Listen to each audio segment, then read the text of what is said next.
Mic check? Is that working now? That should be. See if I can hear myself from my laptop here in a second.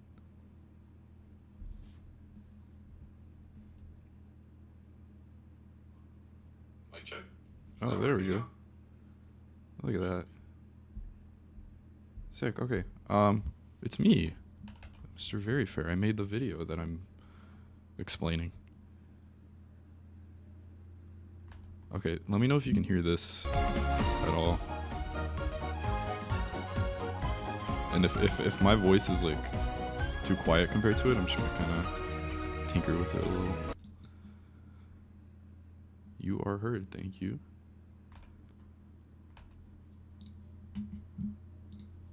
Un segundo. Cringe, it works now. Wow, okay, ouch.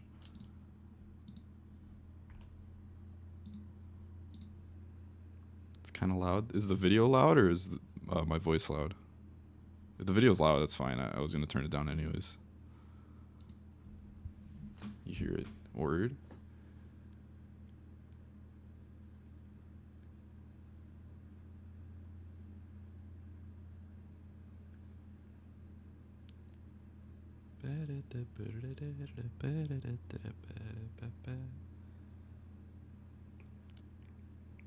Video's loud. Okay, yeah. It's okay, I'll turn it down a little bit.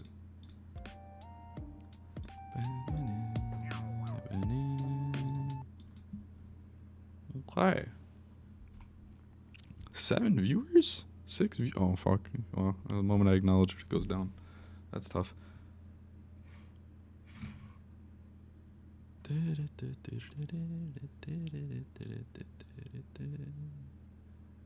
Oh, I forgot the stream border, dude. From last time. I don't care. I don't know where that image is. I'm not going to try to find it.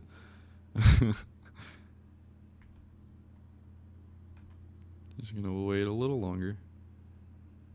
Yeah, I guess it's a developer's commentary of sorts. I don't know. I was just... there's a lot of like little things that I wanted to kind of acknowledge, things people might not have noticed that I thought were little neat production details, I guess. Oh shit, how embarrassing.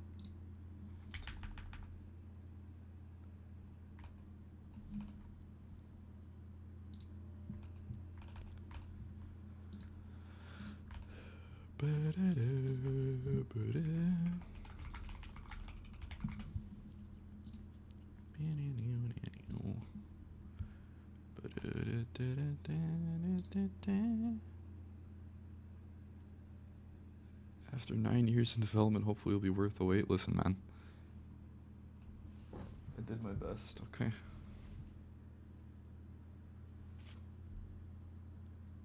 Shit was rough. And by that I mean I was just lazy.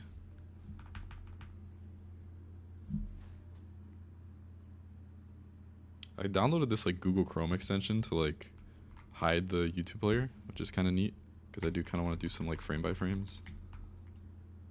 But we'll get there when we get there. Valve ripoff Team Toad. Dude, stop, bro.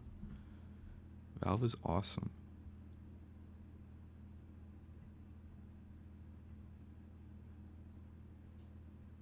Alright. Team Wario, you are blocked and banned from chat now. I do not play TF2. I have in the past. I have like, let me check how many hours I have on that shit. Team Fortress 2. I have 214 hours on it. I don't play it that much, really. Or I didn't in the past, but... Okay, I'm just gonna start, because it was just a prank, at least I didn't say Team Waluigi. You right. I forgot about that bit. That's literally our Twitter name. So, alright. I'm gonna get the ball rolling because I have things I want to talk about. It's been several hours since the day of the lease. Citizens of Flora County are shocked to discover that somebody has finally moved into the house.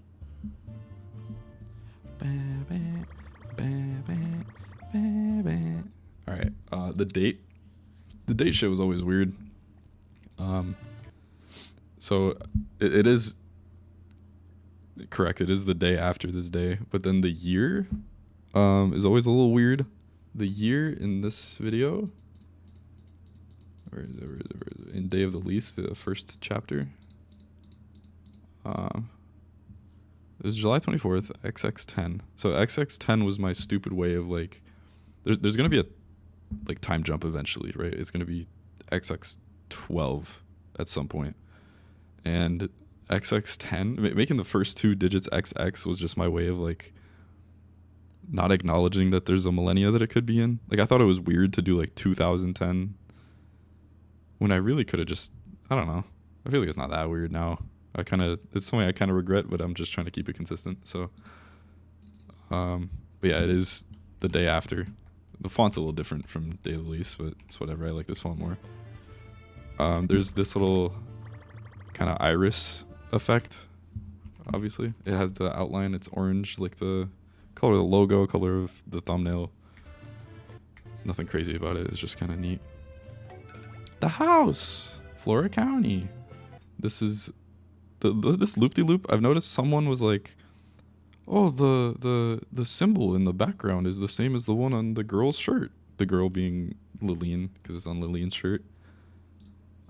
If we go to the dance crew video, it's on her shirt, but it's literally just the symbol for where they live. It's nothing like too important yet. This is kind of funny. He's sleeping on the couch because they only have one bed.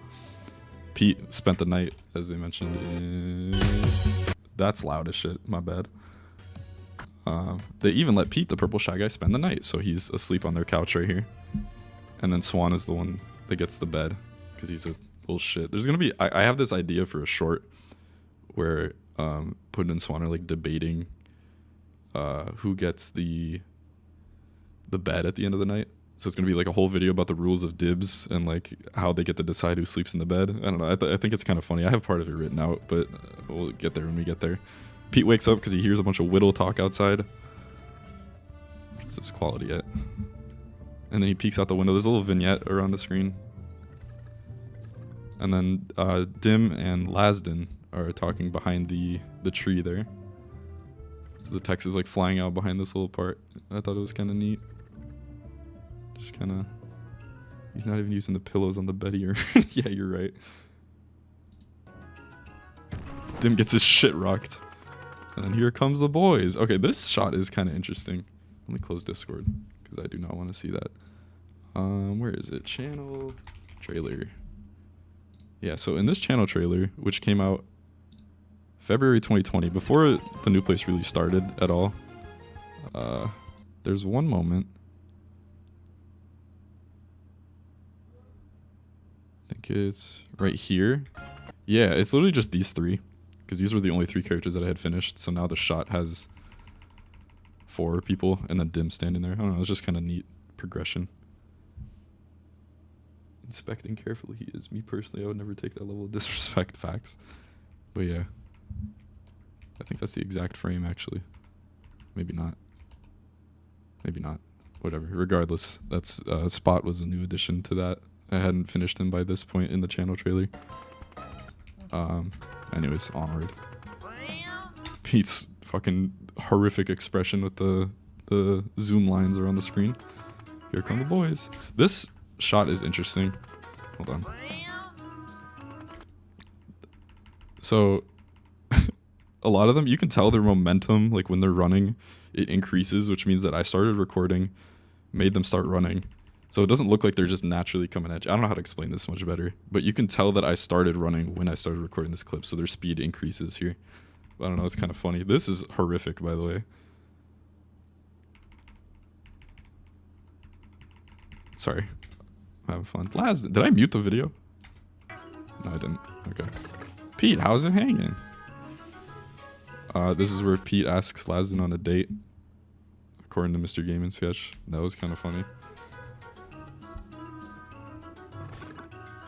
Alright, this line is interesting. I don't know if I want to explain it too much, but there is a significance to the fact that he has lived there most of his life, and not all of his life. What say you and I go grab a bite? Lasden violently running towards you. Dude, it's like the one Saturn animation Where last thing you see before you get presents. Yeah. They're scary, bro. It's that one Saturn animation, I forget what it was. The 2-cycle sprint or whatever. That shit is so funny. This line is also interesting because they're under the impression that there's only one guy in town. So throughout the whole video, they only think like, oh, it's our one new neighbor. And then come to find out there's 2 people that moved in. Even though Pete right here, he says they're actually both fast asleep. So there's 2 new people. But, you know. And then the Yoshi spit sound. That's always fun. You're not getting in here. Because the landlady said so. So Bolly has this weird thing where he doesn't like people being on this property longer than they should be, which is why Dim earlier was trying to like prevent them from getting in. Yeah, but they just push past him. They don't really care. And Dim is not very good at his job, which is why man, I am fucking tying every single knot together right now. Hold on.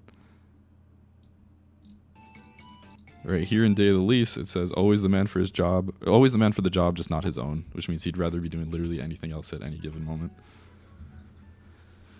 Because Pete said so. Pete is, you know, second in command. He has some level of authority. Except Lazin's like, you're in no position of authority yet because he's not the landlord yet. Because Bolly's alive.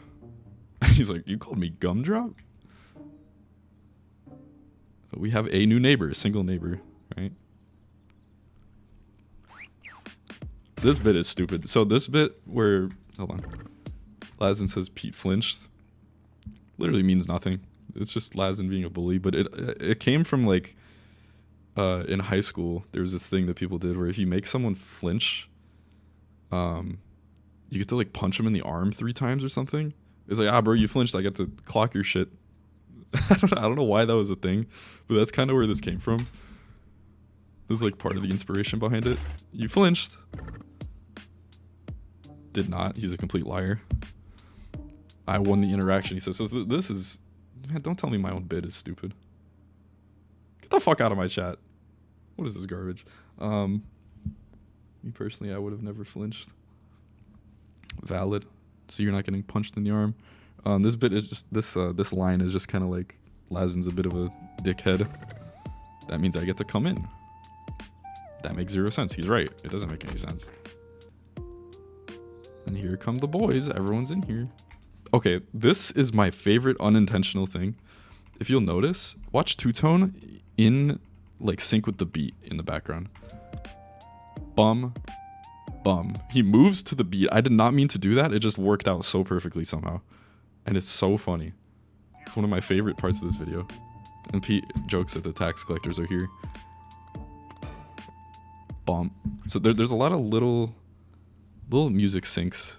So he turns around in sync to the beat. The text like finishing you know, happens with the beat. There's just a lot of little things. Bump. Yep. Well then. And then cut to intro. So the intro is also a little weird because there's details from this video in the intro. So if you're paying close attention, which I doubt anybody fucking cares, but little sounds. Yeah, exactly. The intro is not, I guess the intro isn't canon really. It's just kind of like a representation of everything because there's a lot of moments in the intro that don't line up with what's supposed to happen. You can tell the house looks different, right? So this is like after some time is the implication behind the intro. Here's the squad. Puddin', Dr. Swan, Lasden, Spot, Captain Mac, Who, and Two-Tone with his sunglasses. Two-Tone has this thing. Dim best, you're so right. Dim is the best character. Two-Tone is my favorite character because he's like me. Two-Tone's weird in that he'll always be like facing away from the camera or just not paying attention. And I'll show you later on. He has these weird like physical mannerisms to him. He's very strange. Here's the shot of Peach's castle. Blue Toad and Tot. Tot is always sleeping, as always. I love this visual of the warp pipe just coming up as if like instead of them going down the warp pipe, since the pipe on Peach's castles or the castle grounds is like it just comes up out of the ground, it just kind of, you just stand there and then it just eats you. I don't know why I thought that was cool. And then Pete and Dimwit clocks the shit out of Lasden. I've had the stream muted without knowing it, and I thought you were silently trying to point something out. You're wild. There's a lot of music sync in this intro. This is like, I can't get enough of this part. Bum, bum, bum. It's just, I don't know, I love it. Then there's the with assistance, based on characters by Nintendo, obviously. With assistance from Zenon. Zenon is just like obvious, you know, he's the second part of the channel. So, MGS's contributions to this video are weird. He's made obviously a lot of the character models, him and Anko. But MGS doesn't want story spoilers. I thought the pipe comes up in front of them. I didn't know it just consumes them. Yeah. I'm always looking away from cameras. So yeah, so you are literally two-tone. MGS's contributions are weird because he doesn't want story spoilers, but he, like, we always talk about like continuity of like these games and like what character designs change depending on, you know, if it's like the Mario and Luigi series or, you know, shit like that. It's always, you know, just kind of keeping it aligned with the games to a sense. And then Normo is just a friend that I sent these videos to because he's got like some writing expertise and he helped me out with like some of the pacing issues and, you know, other choices. These are cool. So this is the mural for Flora, which is obvious from the loop-de-loop. It's called Figure Infinite is the name of it. And then the Flora native Shy Guy. MGS is just making the models completely out of context. Yeah, exactly. No, literally, because I've okay. I'm gonna risk this for a second. We're gonna not do that. So in the public doc, right? The public story doc that I made. Let's see. We got. Oh, maybe there's one MGS. There's two MGS. Oh, maybe that's it. Maybe there's not that many MGS models in this doc, but he does have a very big stake in this video. This mural here, this one's meant to be Rogueport. It's got the Goomba with like the little hat on it. Didn't notice the Flora symbol above him. That's cool. Yeah. Yeah, this is meant to be Rogueport. Then there's the star piece, which is, you know, I tried to reference Thousand Year Door as best as possible. There's like some buildings that kind of were meant to resemble it, and then the shoreline. This place I'm not going to explain. It'll pop up later. And then Princess Peach's ugly ass. I hate her. This mural was such a pain in the ass to design because there's so many little bits. Like, this is all, you know, shapes. This is not a texture. This is just like an actual model with the lines going. So when I pasted this Peach over this image, it took so long to get the light rays to go down to here and then not like cut shit off. And I don't know, it was a nightmare. I did not have fun making that part. This mural was also a nightmare because I traced the shit out of some Origami King sprites, I think. These two toads right here are cool because they're actually in this video. They are physically in this video. And then these two are just like extra toad designs. And then Mario's big ass. Mario's gone in this show, by the way. He's not in it. This shot, there's a Buzzy Beetle and a blooper, and Mr. Toxic is obviously there. That is a cute reference. He's also in another part of this video. I'm not gonna elaborate where. I'll let someone figure that out. Or maybe I'll just tell you, I don't know. There's a poster for Flora. I need to stop using that version of the logo. It's definitely more like polygonal now. There's a Tall Tall Mountain poster and the Wanted poster for some random Shy Guy. I kind of want to add more stuff to this wall, but we'll get there when we get there. There's Kabosu, Benjamin, and another random... this guy's supposed to be a bandit, but since he's facing from behind and there's a new bandit model, I'm probably just going to replace him. At the end of the series, Dim dies and he's used to make Mario's coffin. Can we not kill that poor guy? This is the castle guard. These guys are in this... Or these two are in this video. The other two are not.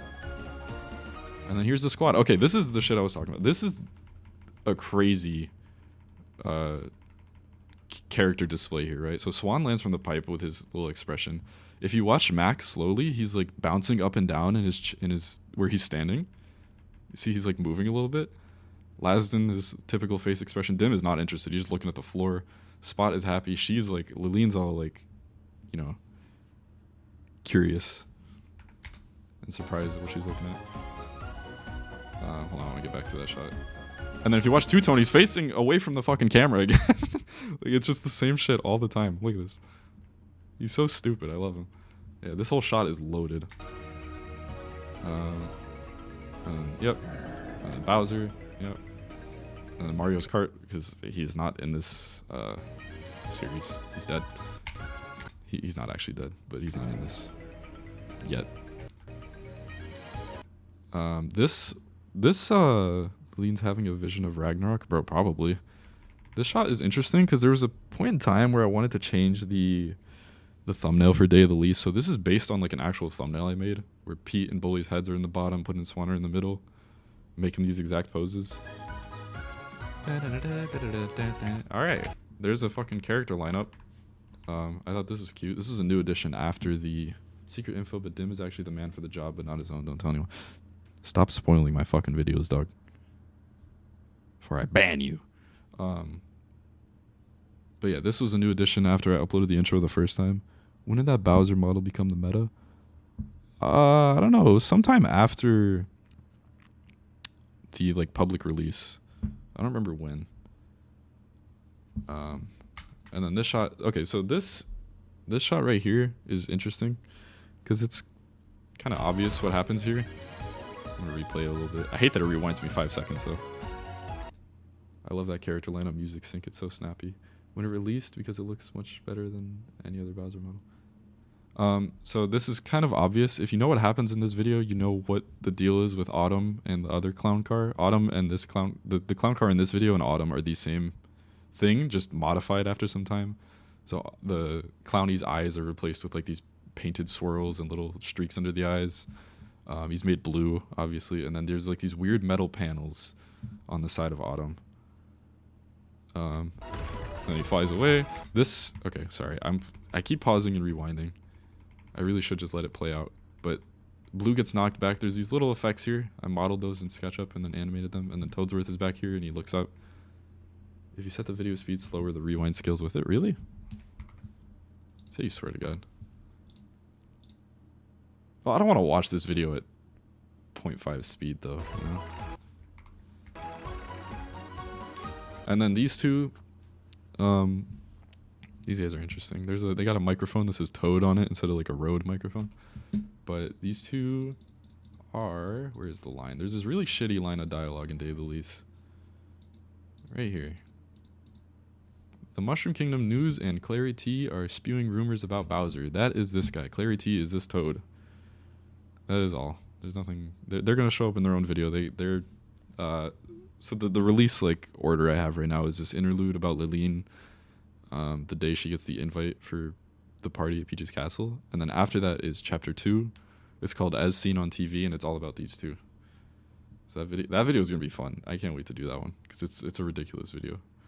It's very funny in my opinion.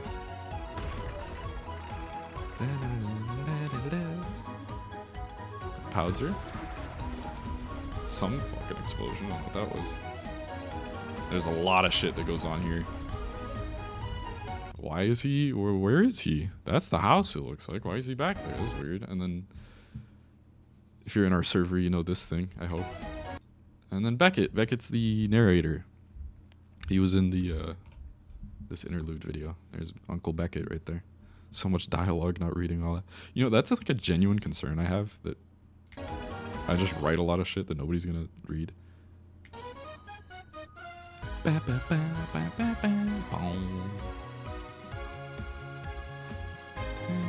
And then, sorry. It's Autumn that wipes away all the villains. I don't know, I just thought that was funny. Wow, a reference to all those funny posts in Team Toad Discord. You're so right, bestie.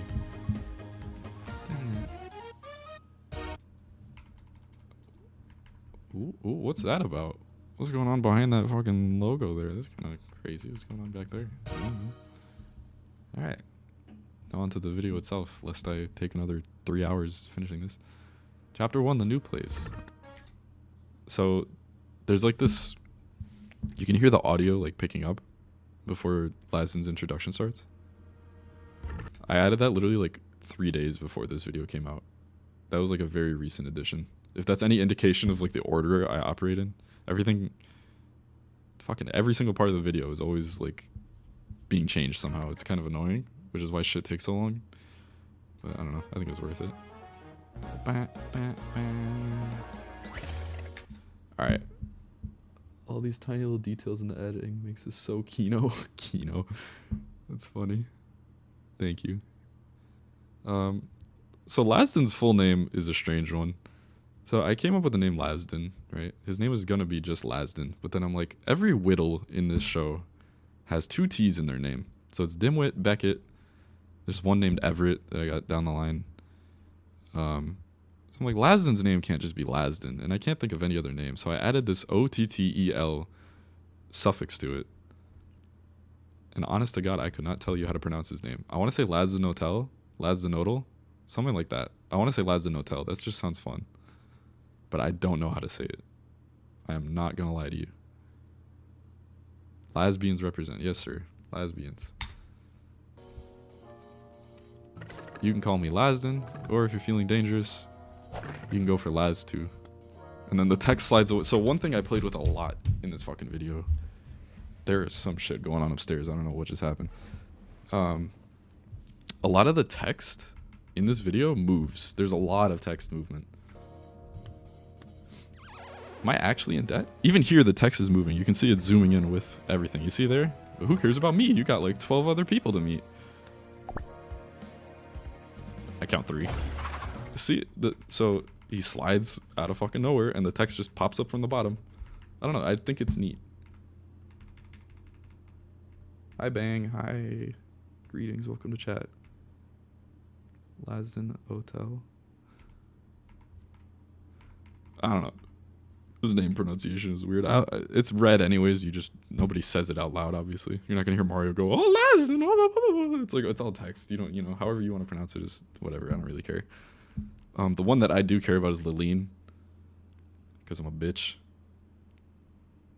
And it is pronounced Liline. It could be Liline, I guess, if you want to go there. This is also okay, you know what I'm going to do? I'm going to open SoundCloud. I'm going to have some music playing in the background because it keeps cutting out my fucking headset. So, there we go. Yeah, that's what I want. I want the audio to play as soon as I hit unpause. This is a crazy moment. So Pete turns his head. You can see his face change to getting scared, and then he jumps back. And then you can also hear all of his footstep sound effects as his feet touch the floor from jumping back. Yeah, there's the da-da-da. Yeah, that's Pete. Pete! Last name withheld. He doesn't have a last name, so he's, not saying anything. And he says, landlord in training and your new best friend. A little late on that, because obviously they already know who Pete is. But, Lasden has his little new neighbor introduction that he has to do, because he's a desperate little shit. The mighty captain of the SS Crescent Waxer. So I don't know where the inspiration for the name came from. For the SS Crescent Waxer. I just thought it sounded cool. Literally nothing else beyond that. I just like the name. And crescent is like a moon word. I think a waxing crescent is like one of the phases of the moon, right? Yeah, waxing crescent. So Crescent Waxer just sounded cool to me. So I did it. Captain Mac, reporting for duty. Oh, is that like a boat or something? He's a fucking idiot. He's a fucking idiot for not knowing. He is stupid for not knowing this. Well, no, you big idiot. And then his face. It's a spaceship. She's graced every reach of the known galaxy. How long do I have to shout for her? I just thought it was funny. I love Mac. He's cute. You will shout no longer, Captain. I'm starting to think you guys aren't tax collectors. I do this thing a lot in this video where text will like pop up under other people's text. So Pete is in the corner of the room just talking, and you can kind of ignore it. If you miss it, you're not really missing anything. It's just kind of neat, I thought. Now then, who do we have next? This was meant to be like an animation of Lasden like leaning against the wall. But if I go back far enough, it kind of just looks like he's like, how the fuck did he get that? How did he bend over that low? This guy is defying gravity. And he bumps against the wall a little bit. You see a little movement. Bow, bow, bow. Two-Tone, a Mushroom Kingdom anomaly, a Florida County original.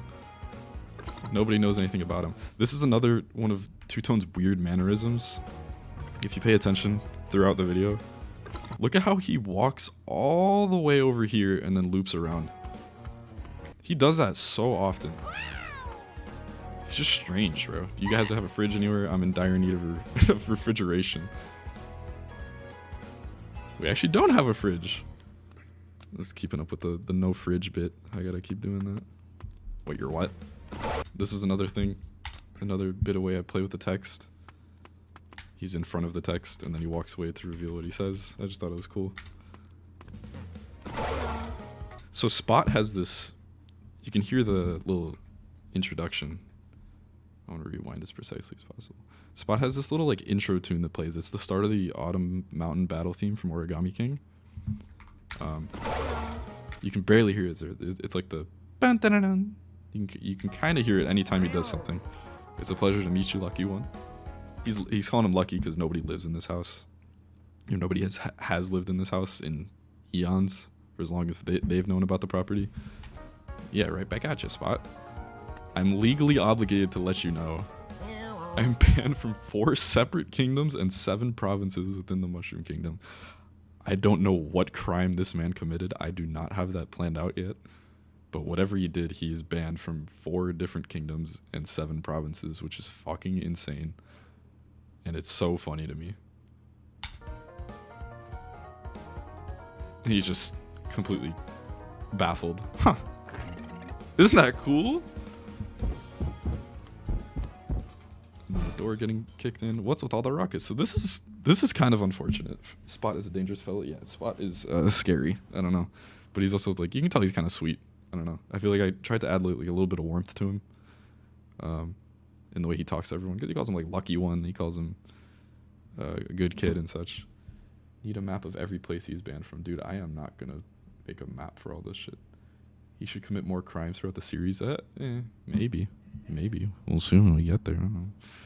What's with all the ruckus? This is Swan's single line of dialogue in this video, and I feel kind of bad that I did this to him. Because he's otherwise like pretty important in this video, I feel like. You know? He's like the secondary protagonist, and it kind of sucks that I didn't really let him do much, but I don't know.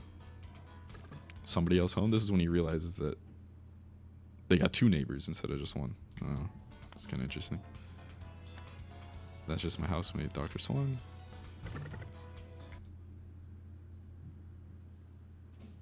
Doctor, huh? What school do you go to? Doctor is just a... Dr. Swan's just a little nickname. It's... Okay. I think I've explained it before, but Dr. Swan is... he's named after one of my friend's Xbox gamer tags from like way back in the day. So Swan is an old ass character. I've had this guy around since like 2013. And the name just stuck. I don't know. I couldn't see another secondary protagonist without the same username. I don't know. Or username. Name. I don't know. I like his color code. I kept it around. He's got like a little jumpsuit type thing. I don't know. More like the Swan cameo. Yeah. Presents! Fucking... I don't know. I love this bit. You can see him jump back.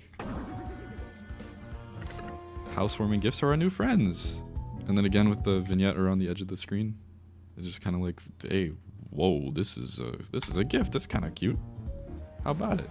Oh, that's... Thanks, Laz. I appreciate that. You know, it's so wholesome. It's so cute. It's an honor, neighbor. I love this expression.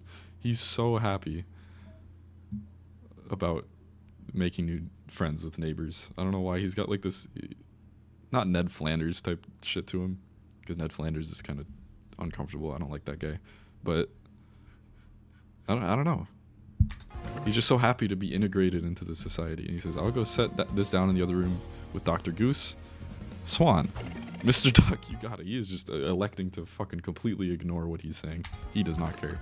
Say, I didn't catch your name. Oh, my name's Puddin'. Wow, no cool character intro or anything. So it does sound kind of like a fourth wall break, but also,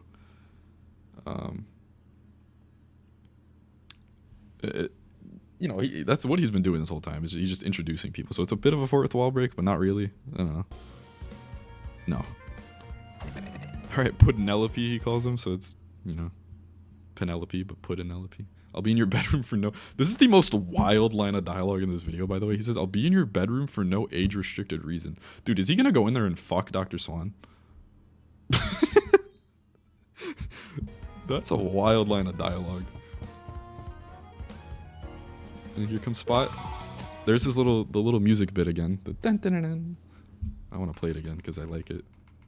And it plays anytime he does like any sudden movement or anything. Oh, hey, Spot. He's so scared. So, this is interesting. I've done this bit where like... So in the Super Paper Mario, I think in any Paper Mario actually, it plays this sound effect. It plays that sound effect if you pull something out of your inventory. And I'm like, well, so do all these characters just have inventories? Like, how does that... I almost spat my water out. My bad, bro. It was a crazy line of dialogue, and in hindsight, I probably shouldn't have left it in there, but it's funny, so I don't care. Hey, got him a little easel. Put a piece on it, spruce up your new place a bit. Guys, what's the name of this fucking video? Exactly. Exactly. Alright. Will do. He calls him a good kid, because Spot... Okay, listen, he's a criminal in several parts of the world. But he is kind. You can tell. I don't know if... he's reformed. And then, as he's pushing this away, there's a little bit of blurred text that says, and welcome to Flora.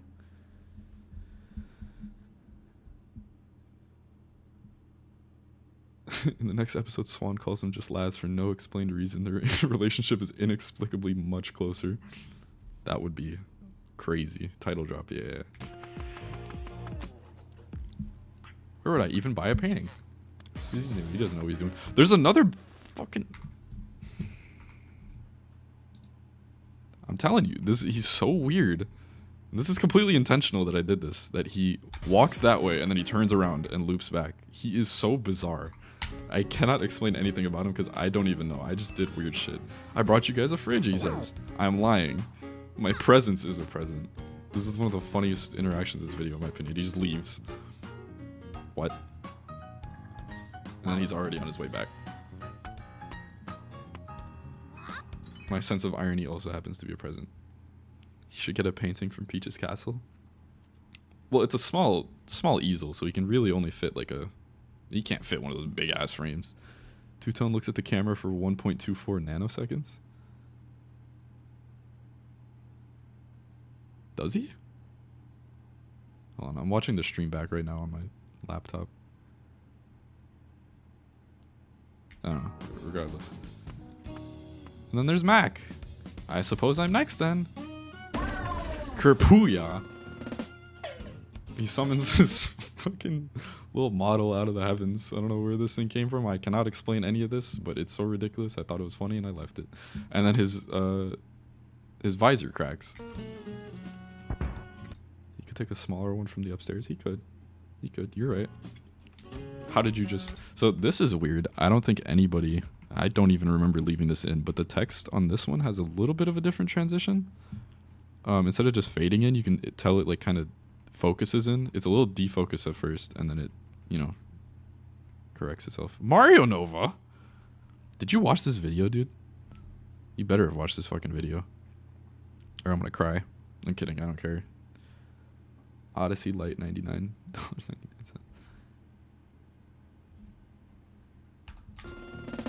Bonk. Yeah. And then Pete's also over here, being scared. Sleight of Stub Magic. So this line was originally Sleight of Hand Magic. But I'm like, that's a shy guy. He does not have hands. He has stubs. So I just, you know, Sleight of Stub Magic. I did watch it. It was amazing. Thank you. I appreciate it. Learned it from the same gentleman who sold me my ship in Bonneton, which is the Cap Kingdom in Odyssey. So that's why his little ship is just a hat ship. I don't really understand presents, so I got you a small model of my ship. He's so cute, bro. He's so cute. I love him. Also, okay, this is the most unfortunate part of this video. This was edited mostly on my old, like, kind of shitty PC. So you can tell right here. Yeah, you see Pete freezes for like a solid second. Or like a solid few frames. My old PC was terrible. I don't know how a Project 64 would even lag on that bitch. It just sucks. I'll be sure to keep it extra safe then, Mac. I just thought this line was funny.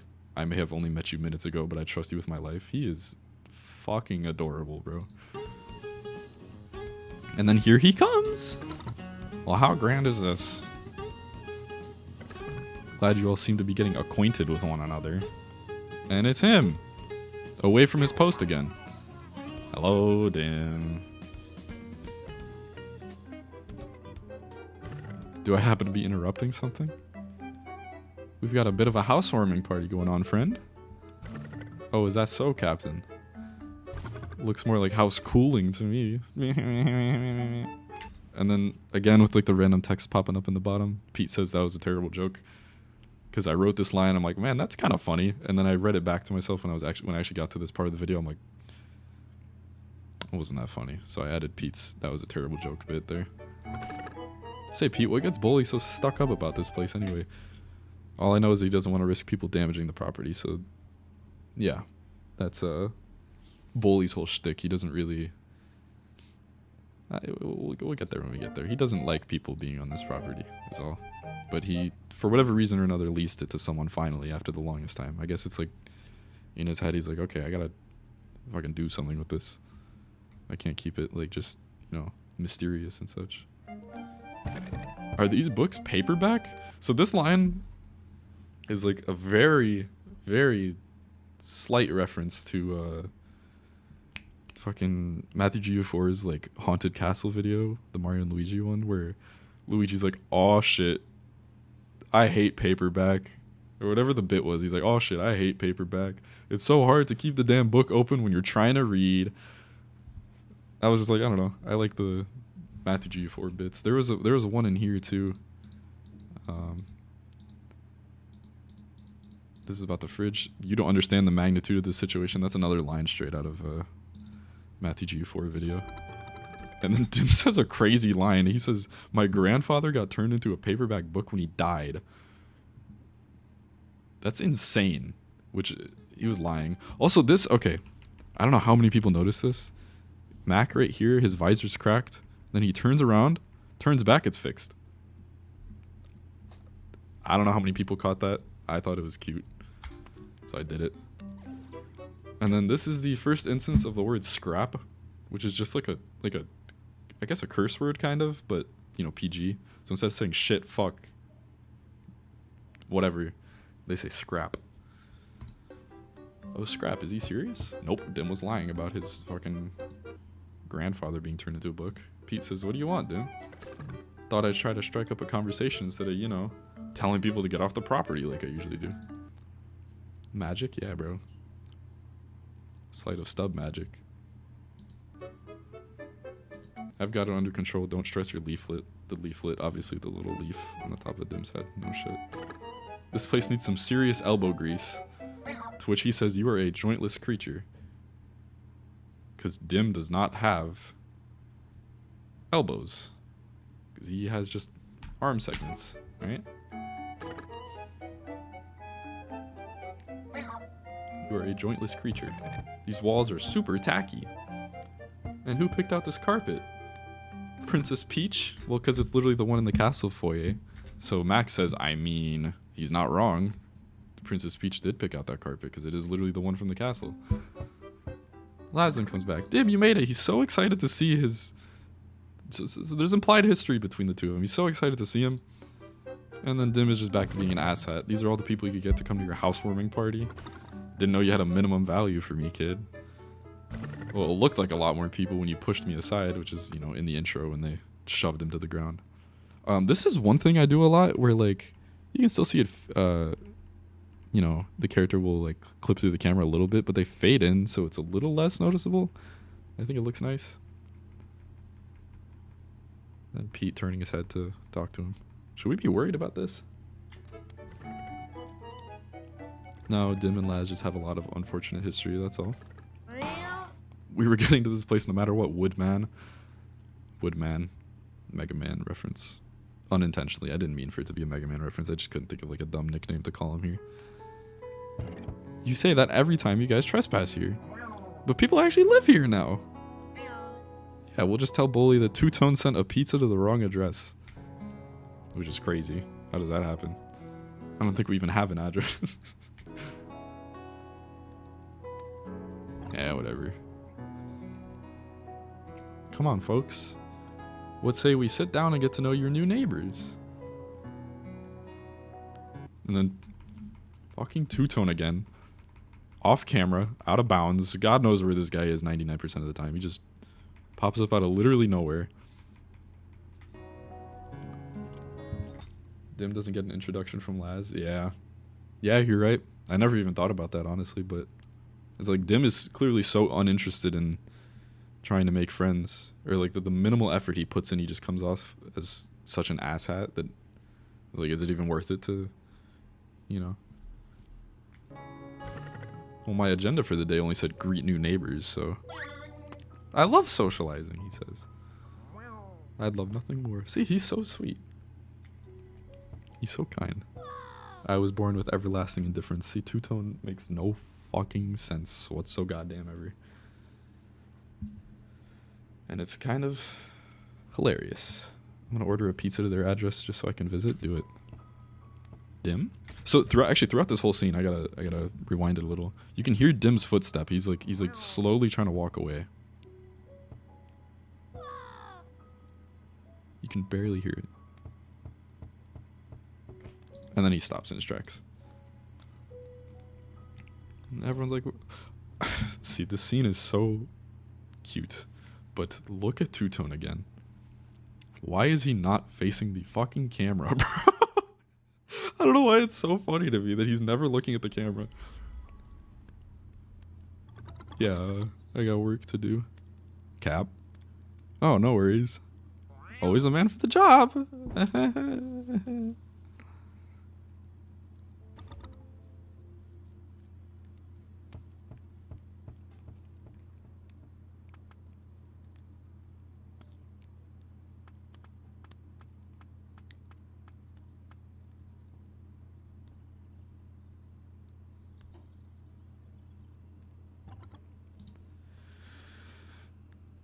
This shit is heavy, bro.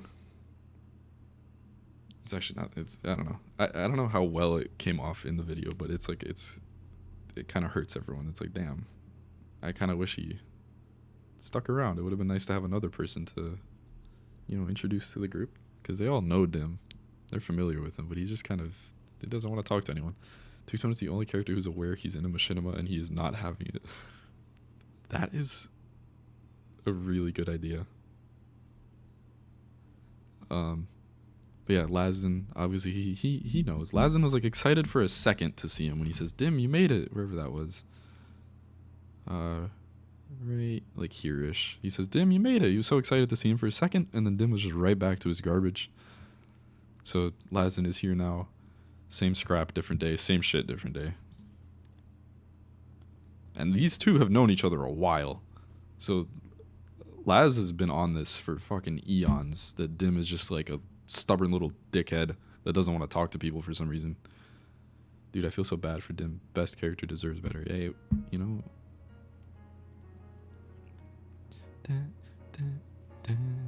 And then that was KK Cruisin', which obviously was like their whole intro bit.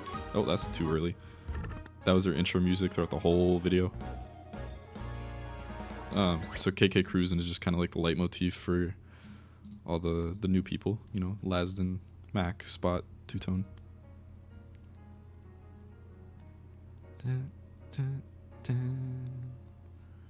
And then I did not realize how much of this video is in Peach's Castle. Holy shit, I am biased. I honest to God thought it was like kind of even, but this video is mostly, if not entirely, fucking Peach's Castle. Oops. Meanwhile, northeast of Flora County, new hire Blue Toad decides to visit his coworkers at Peach's Castle on his first off day. Peach's Castle. Why are all of chapter 1's endings sad? Because it's a sad video, okay? This shot of the clock shows up a lot. I'll kind of get to the significance of that. Good morning, Peach's Castle. Bro has a problem with kicking doors open. I don't know why he does it so often, but it's funny. This shot right here, I'm not gonna lie to you, is just straight up reused from this video. It is an identical shot, just day versus night. It is literally the exact same visual, and no one caught it, and I'm so glad, because I get to be lazy.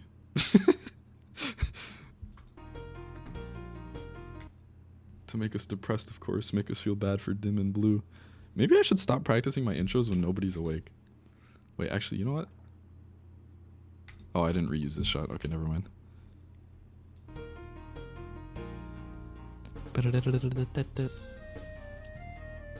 Oh, wait.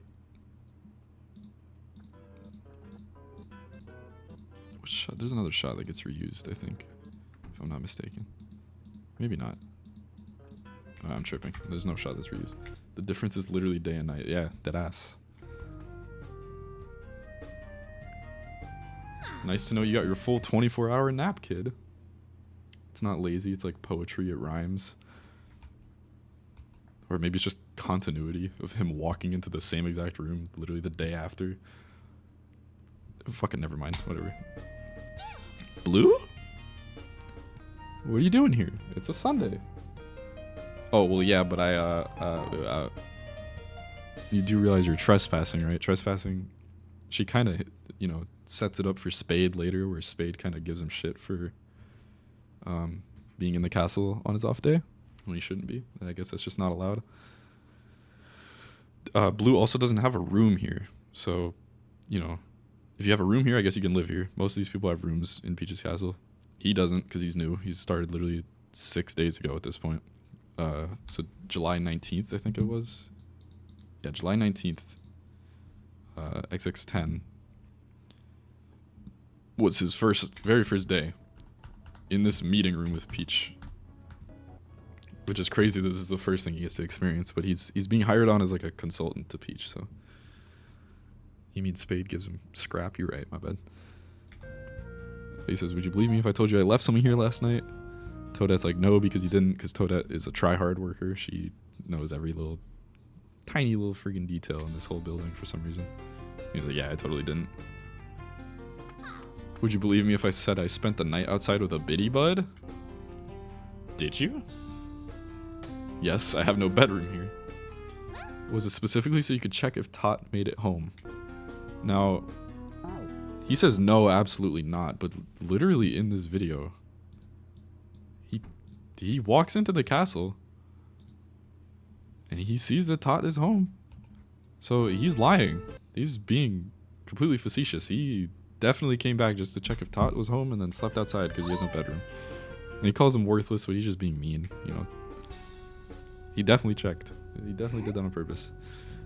Anyways, what are you dressed up for? I've got to do a little skit for new staff orientation. Because Toadette obviously looks different here. More new staff, question mark? Correct. My first day was last Monday. Oh, egads, was that a Mario Paint sound effect? Was it? I don't, which one? I don't remember. Is it like the tambourine sounding thing? That one?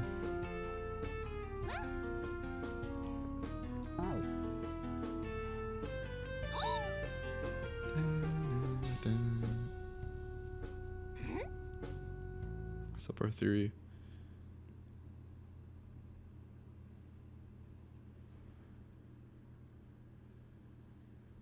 Respectfully, I don't know what you're trying to communicate to me, Mr. Blue Mario Gangsta, but yeah, man. More new staff, question mark? Correct. My first day was last Monday. Correct. He's obviously worried that he's about to get replaced already, as if he did something wrong. No, you're not being replaced. That's my job. This line is kind of funny. So in New Super Mario Bros. U Deluxe, they took Blue Toad's bitch ass out of this game. I think, right? I think it was just Yellow Toad that's mainly playable, and then there's a way to play as Blue. What am I hearing? Oh. What the fuck? How do we get to Deltarune music? Get out of here. Blue is not playable in this game, replaced by Toadette. So that's what this line is kind of like alluding to. No, you're not being replaced. That's my job. So she would, if he's not being replaced by newbies, he would be replaced by Toadette. I know he's still in the game. But he's not like mainly selectable, right? It's just yellow first. Yeah, it's a cheat code, exactly. Yeah. I just thought it was funny. Me and Ankle have this joke where Toadette just replaces random people in these games, like as if she could like replace Princess Peach if she had the super crown and shit. It's just kind of funny. That's all it's a reference to. Okay, cool, because I got a cart lease to pay. So there's a lot of little tiny setups in this, right? He mentions the cart lease. He mentions that he slept outside with a bitty bud.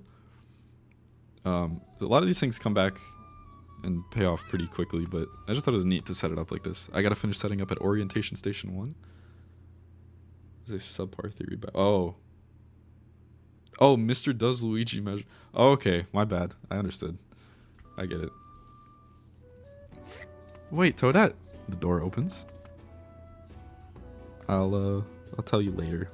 So he had something he wanted to tell her, because she is, out of everyone in this video that like kind of give Blue shit for being here on his off day, she's like the only one that kind of had a genuine conversation with him for a second. It's just, I don't know.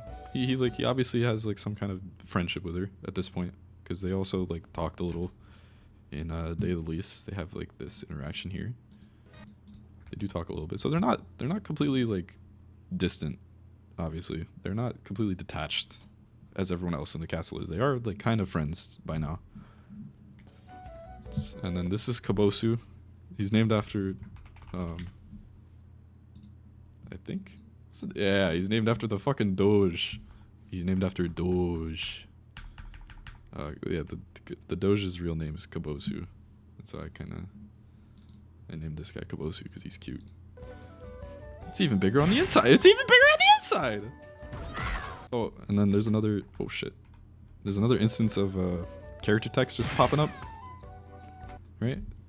Benjamin here in the background. What day of the week does the new place take place on? Sunday. How many days has it been since last Monday? 6. Don't worry, I checked everything. But yeah, Benjamin here says, oh, he's named after a dank meme dying. I'm deleting that message in fucking chat. I hate you. I'll leave it. It's even bigger on the inside, K. True. This line was originally so true, but I just like that he just says true. And then Blue turns around, he's like, oh, new people. Oh my gosh! A real resident of Peach's castle.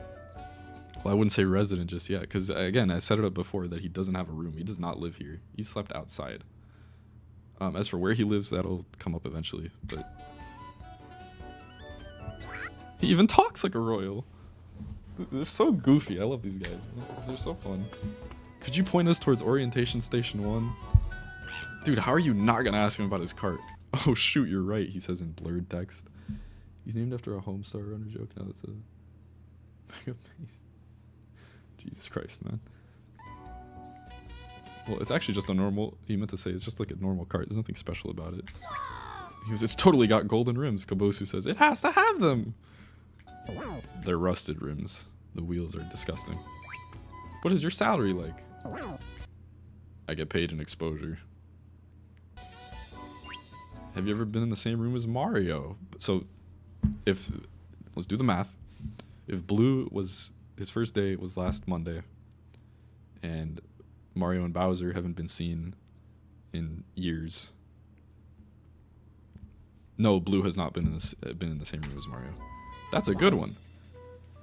He says the princess doesn't even know where that guy is. Wait, how did he star in that new movie then? Super Mario and the Fabled Crystal. That's just a made-up ass name. I will screenshot Kabosu saying true and use it in every conversation from now on. True. I should make a Kabosu true emoji. He says he prefers Bowser's Inside Story as a film. So there is going to be like this running gag where the Mario and Luigi games are movies, and then the Paper Mario games are books in this continuity, right? So instead of like acknowledging that these things somehow happened, they're just fictions. All the spin-offs are fiction. This is where Benjamin learns actors exist. This shit is so funny. Mario and Bowser retired together. Yeah, they did. Because if Bowser is as so, day the least first line of dialogue in the whole series is it's been years since the events of Super Mario World. Bowser has disappeared from the public eye, and the Mushroom Kingdom is at peace. If Bowser is just gone, then Mario has no reason to be here. He just kind of dips. Bro is gone. Bro is MIA. And this is where he says every Mario actor is just a lookalike. And it fucking befuddles all of these fools. He's about to cry. He had just had his whole life turned upside down. He's the only one that's like, whoa. Mario and Bowser eloped after Super Mario. Dude, why do you want to make everyone gay, bro? I'm all for it, but like, why do you seem pretty adamant about it. Fabled Crystal was trash anyways. Blue! And then, in this shot, right? Hold on. No, wait. Yeah, this shot first. Benjamin is still like really upset about this. His life just got ruined. And then Kabosu's like, kind of turned away. He's not really paying attention. I just love that he's so shocked. Please stop distracting the newbies. Oh, I wasn't really... And then you can barely see him, but he's still shocked that that just happened. He is amazed that he just learned this information. No, there's no problem, dude. I love... I almost said I love men. He got his life flipped, turned upside down. Fresh bean of floor account. No, he's from Poshley Heights, dude. Didn't you watch the video? If you guys would follow me this way, we can get orientation started. And everyone just walks past. And then, okay, I like this scene. It's just kind of cute. He's walking really slow. His name is Oddard. He runs really fast past the camera, and then Kabosu just kind of slowly.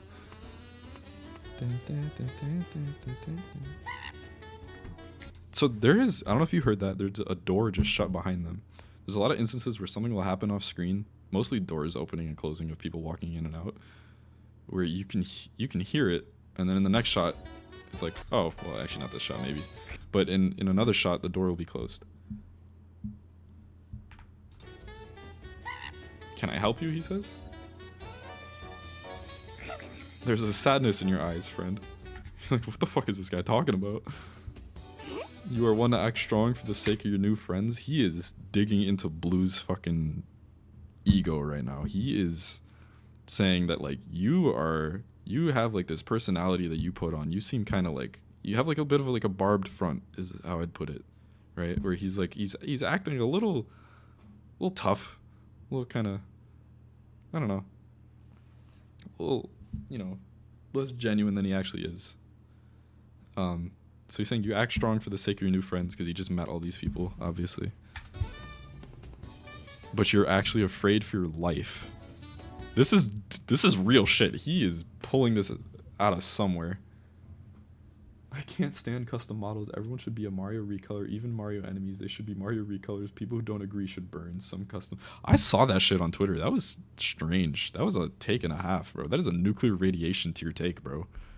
I could not believe that shit. Blue is a mood. Blue is so sad. I love Blue. Anyways, yeah, Kabosu is not speaking from nowhere. This is dead ass. Like, he is reading Blue like a novel in this moment. He's being 100% serious, and Blue knows he's right. No worries. Kabosu is here for you, Buckenberry. Buckenberry is, I don't know how true it is that that's his name. Obviously, everywhere he's just listed as Blue Toad. Let's check the wiki real quick. Why is it not on here? Regardless. Berry. Where the fuck is this name? Where did this come from? He's called Buckenberry somewhere. He's pulling it out of thin air. Total psycho talk. It's powerful. Is that an actual take from a real person? What do you mean by that? Kabosu's terrifying here. Kabosu's absolutely terrifying here. No, he's funny, man. I don't know. Kabosu has a degree in social psychology. Wait, he's the real Blue Toad. This is insane. Well, I don't intend to tie this to the new Super Mario Bros. Games. I kind of just want to tell my own. The only thing I have is the first couple Super Mario games to consider. I don't really want to tie it that far ahead. I don't want to mess with the implication of I had meant the custom model take thing. Oh yeah, it is. Yeah, I saw it on Twitter. That shit was stupid. And then the bamboo hit sound effect. Right. Thanks, Kavosu. Does this I don't know how often I do it in this video. I don't think I do it very often, but the text sometimes it will just show up as just part of it, and then it finishes the rest as if they're actually speaking. It's like kind of my way of emulating speech. Yellow's name is a la Gold, but they're a bit weird. TB. Yeah, those names suck. I'm just gonna use them as dumb nicknames. Here's the shittiest person in this video. We fucking hate this guy. I hope everyone hated this guy because I hate this guy. Blech. You need to cool your jets, Spade. We can't risk intruders on the castle grounds. The grounds are public access. Right. Kabosu got a degree. He's gonna get paid so much exposure. That's so funny. I love the silly sound effects like the tambourine and the bamboo hit. Yeah, I have this like folder of I think it's Super Mario World and 64 DS sound effects that I just kind of drop here and there. The dynamic text is so good. Thank you. Spade's #1 hater. I hope Spade dies. Alright, listen, we don't want to kill Spade. Nobody's dying here, man. Maybe we'll clock Spade in the fucking jaw at some point, but I don't want to kill anybody. This is the one shot in this video that's physically in Toad Town. So this sign says welcome to Peach's Castle because you go down this pipe and you're in Peach's Castle. But yeah, this is in Toad Town. Just like a little outside of it. I love Spade.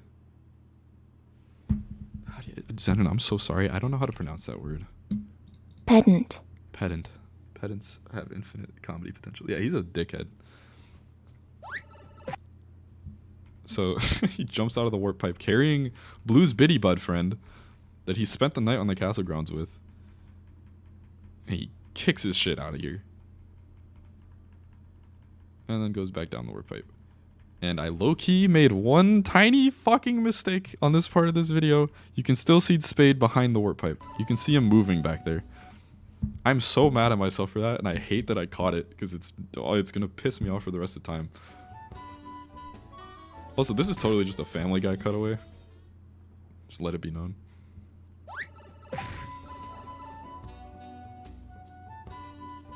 And then he just says he's racist. He hates bugs. That is just, he's just racist. Biddy buds are people, man. Come on. Fuck Spade for kicking Buddy out of the castle grounds. And then Blue's like, wait a minute, bugs? Are Biddy buds pets or people? They're people. They are. There's a few Biddy bud characters. There was one in this video. I'm gonna turn that down a lot. There was one in Where Were We? It's one of like the audience members to Beckett's narration.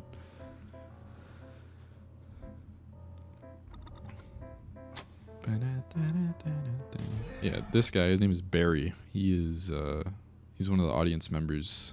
So when Beckett says in this part, he says, odd little group of individuals I have to talk to today. He's talking about this guy, the Koopa character in this video. Fuck. Please. There we go. He's talking about the Raven and the Koopa character. So he's talking about Barry. His name is Cadmus, and then the Raven's name is Crow, which the Raven's name being Crow I just thought was funny because it makes no sense. Racism is canon. Yeah. Gee, Spade. This reminds me of the time you kicked a Biddy Bud out of a pipe. I fucking hate you. I wish I didn't say anything. God damn it. You kicked Buddy off the castle grounds? Puddin really loves his music. He hums it. I love that. It's because I do that too. Yeah. What's it to ya? The grounds are public access. Told you. And then, so this is, I just thought this was a cool bit of continuity. Spade turns his head to look at Hart behind him. Blue says this, I've been here less than a week and even I knew that. And then the next shot, it just adds this little bit where Spade's like not paying attention. Then he turns back, he's like, what the fuck did you just say to me? I just thought it was neat. I don't know. That's literally the only reason I made Spade turn around to look at Hart in that moment. He goes, come again? That's a bottom tier protocol. The castle guard should know that like the back of their hand. Tell me the New Blue. New Blue is a very obvious reference to the Vegas plugins. There's literally no significance to it being named after that. But I just thought it was kind of neat because I was like looking at Vegas. I'm like, how could I make this line? Because at first it was just tell me the newbie, but I'm like, man, that's kind of boring. Everyone calls him newbie. So I'm like, tell me the New Blue. What's the protocol for the princess going missing? Come again? So this is the only instance in this video of the text changing colors, which I want to play more with in the future. But yeah, his outline changes to red because he's so pissed off. And then it goes back to his normal colors. I want to play with that more in the future because I do have this intent of making like antagonists have like gray or like what do you want to call it? Like translucent kind of black outlines instead of like just solid black. So you kind of want to show like not character motivations, but how do I put this? Okay, you just want to show their like alignment, right? So if someone's like meant to be a villain in the story, their outline will very obviously be black or like, you know, something uncomfortable. Come again? He is pissed off. Yeah, he's fucking angry. Unfair, says Blue. Did they not teach you that at orientation? Did the princess ask you to join a private meeting on your first day? Princess is always capitalized in this video. I don't know if that's right. I wish you didn't say that. I'm not even going to read that out loud. I hate you. Fuck, man. And then Spade, the exact same camera angle as when Blue was making this face. So if I can find it. Literally the exact same camera angle. Spade's face is just... Don't. Spade got high on those public service benefits. Yeah. Sure. Don't look at me, instigator. Puddin forgets his English. Listen, man, speech is hard. Then the blinking. This is, or not the blinking, the fucking eye twitching. This is one of my favorite parts of this video because I recorded 2 layers of Spade, one with the eye texture like this, and then one like this, and then I just synced them perfectly and then cut it to make it look like his eye is twitching. So it's not like an in-game blink animation or anything. It's just cut. It's just cut to where, you know, it looks like he's twitching. Because the blink animation makes it look too natural. If that makes sense. I think we got off on the wrong foot, newbie. I've known you for all of 43 seconds. This is another bit repeated from the last video. I'm trying to make these consistent little gags, right? So in this moment, you've been here for 36 seconds. So 36 seconds before this at 9:24 should be where, yep, 9:24 is where Blue kicks the door open. No Exmo usage? No, it is, Toad doesn't have Exmo. So I just literally swapped the texture with Rice and then recorded both versions. But yeah, so 43 seconds, literally 43 seconds before this. So 15:03 is when he first recognizes what Spade said and turns around.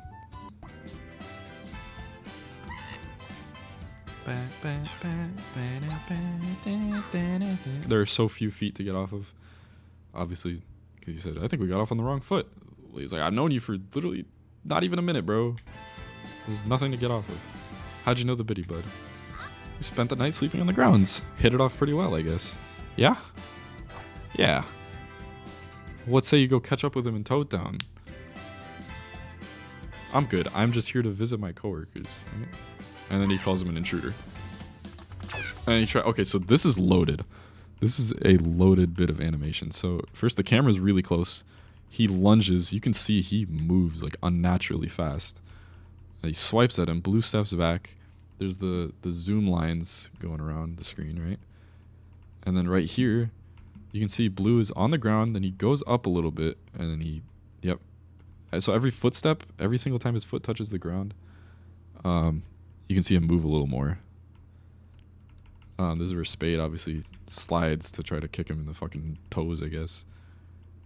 And Blue's like, what are you doing? The text moving. Again, more movement of text. Just kind of neat. Inside the castle is not public access. He is pissed. Okay, and then this is arguably the single most loaded fucking part of this. So you can see he's sliding here. He slides in, goes for the overhead. He lunges forward. He is huge in this frame. So he was really small right here, and then he is massive. Blue is just standing normally. Then he gets scared, right? You can see him do like the get bumped by enemies effect. And then he falls over because he gets clocked in the head.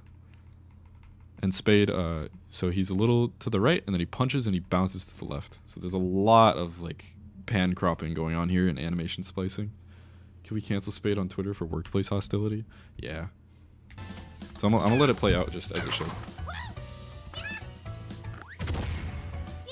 Your coworkers aren't here for you, only for the princess. Blue gets up. Well, maybe the princess should fund some spears because you couldn't throw a punch to save her life. It's a crazy fucking diss on this man's ability to throw a punch. He says the princess should give you guys spears because it'll be more efficient than you if she gets kidnapped.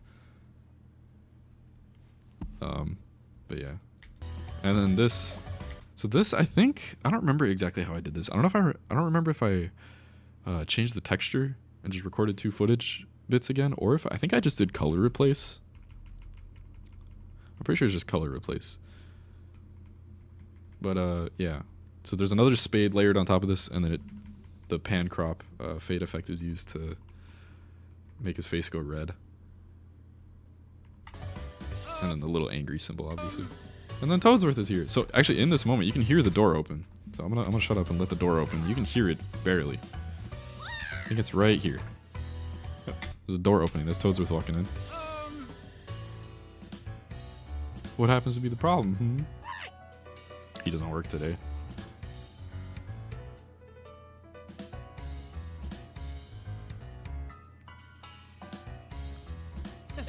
Come, Blue, let's give you something to do.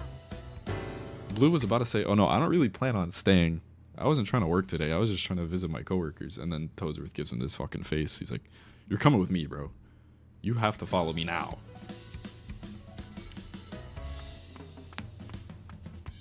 Blech, again, obviously. Because Spade is disgusting and I hate him. Toadsworth asks, how's your head, dear boy? Obviously, because he knows something happened. You heard the shit happen. Blue says, I felt worse. Blue's still got like these tears in his eyes because he just got punched, bro. Like when you get, obviously, any like blunt fucking trauma, your eyes are going to water. Thought he and I were having a moment for a second. Are you sure you're all right? And so this serves like Blue getting punched and his eyes getting watery also serves this like double purpose as like, he's like almost crying here. He's like, yeah, I'm good. He's completely fucking lying. It looks like he's about to cry. He is not okay. He is lying so hard in this moment. Toadsworth was just like, follow me then. And then right here is the kicker. Blue is trembling. You can barely see it, but he is jittering a little bit where he's standing. Bro is like petrified from that. That was bad. That was really bad. Oh, the things I would do for a castle electrician. Right here. It's a cool shot, I thought. Welcome back, Yellow. I thought this was a cool shot. They just got the mushroom, the camera, fire flower, hammers, and the boomerang flower, and the big-ass warp pipe just in this basement. These are things that Toadsworth says that, and when they ask me how I'm doing, I say I'm just fine. You're getting banned from this chat momentarily. God damn it. What's with all the junk down here? Toadsworth says it's from Mario's house because he had no space for it. So that's kind of a little tease. Obviously to, he's going to have nightmares of Spade, I tell you, probably. This is a little setup. Again, there's a lot of things that I just kind of like mention and then pay off after. So countless doodads Mario's house had no space for. That's what the clown car is. Mario could not keep a clown car in his space, so he just gives it to them and they lock it in the basement. This shot is crazy. This is an insane bit of like editing wizardry that I don't think anyone noticed.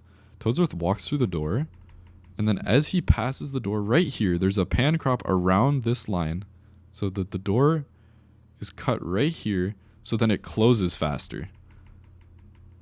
And I don't think anybody caught this.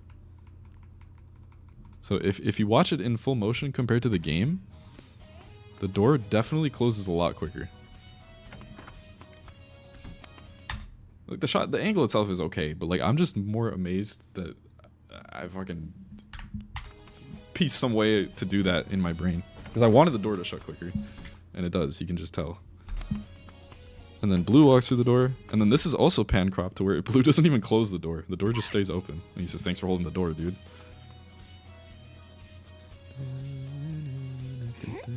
What are you up to back there, old man? Putting on some final touches. And he's holding something. I was kind of Kind of lazy to make him have like a blowtorch or something in his hands, but to what?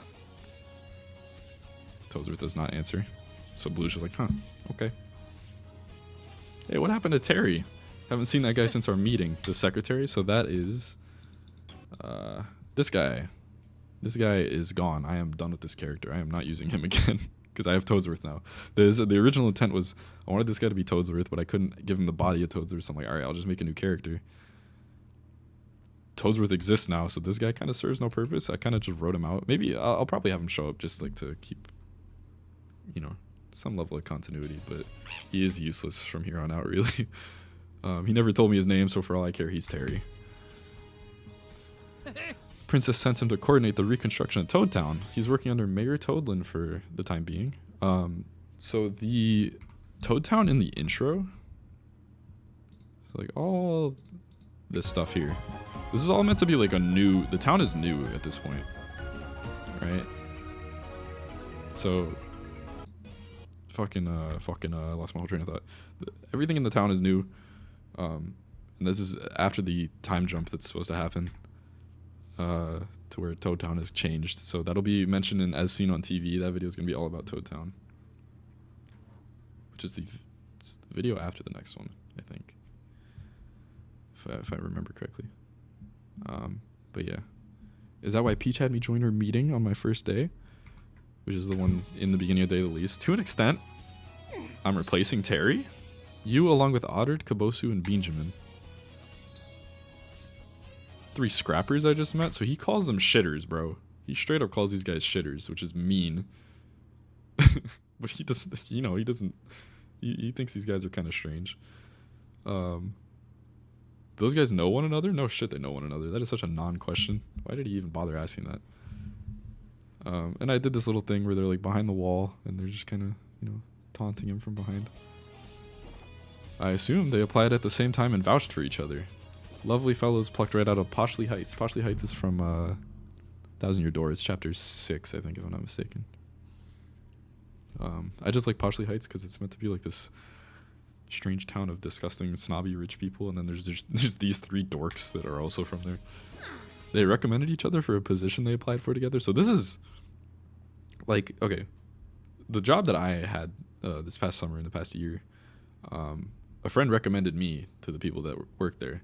And I'm like, that was cool, because I probably boosted my odds of getting the job. But this is interesting, because they say that they recommended each other for a job that none of them had. They just all vouched for each other at the same time as they were applying, and it somehow fucking worked. It makes no sense. Jobs do not work this way, I don't think. And Toadsworth says no shame in backing up your friends. He's being a little nice to the newbies. And Blue's like, oh, friends. Huh, I wish I had those. And then Toadsworth's still back there doing nothing. You can hear the propeller of the clown car winding up in this shot. Right there. You can hear him trying to turn it on. I had canon that the people of Poshley Heights suggested that they apply at the castle so they could get rid of him. That's honestly such a funny idea. I'll keep that in mind. And then this is the best scene in the video. Everyone loves this scene for some reason. I can't imagine you guys get a lot of mileage from a dungeon these days.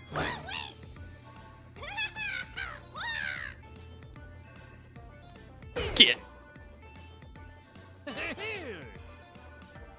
Vouching for each other means at least you get a good chemistry between. Yeah, so that's another thing. There's them all getting hired at the same time. Oddard, Kabosu, and Benjamin. It's just like they're coming into it already having friends, right? So they're all comfortable with each other. They're all able to break through to people a lot, which is why they're so ridiculous around Blue in the beginning.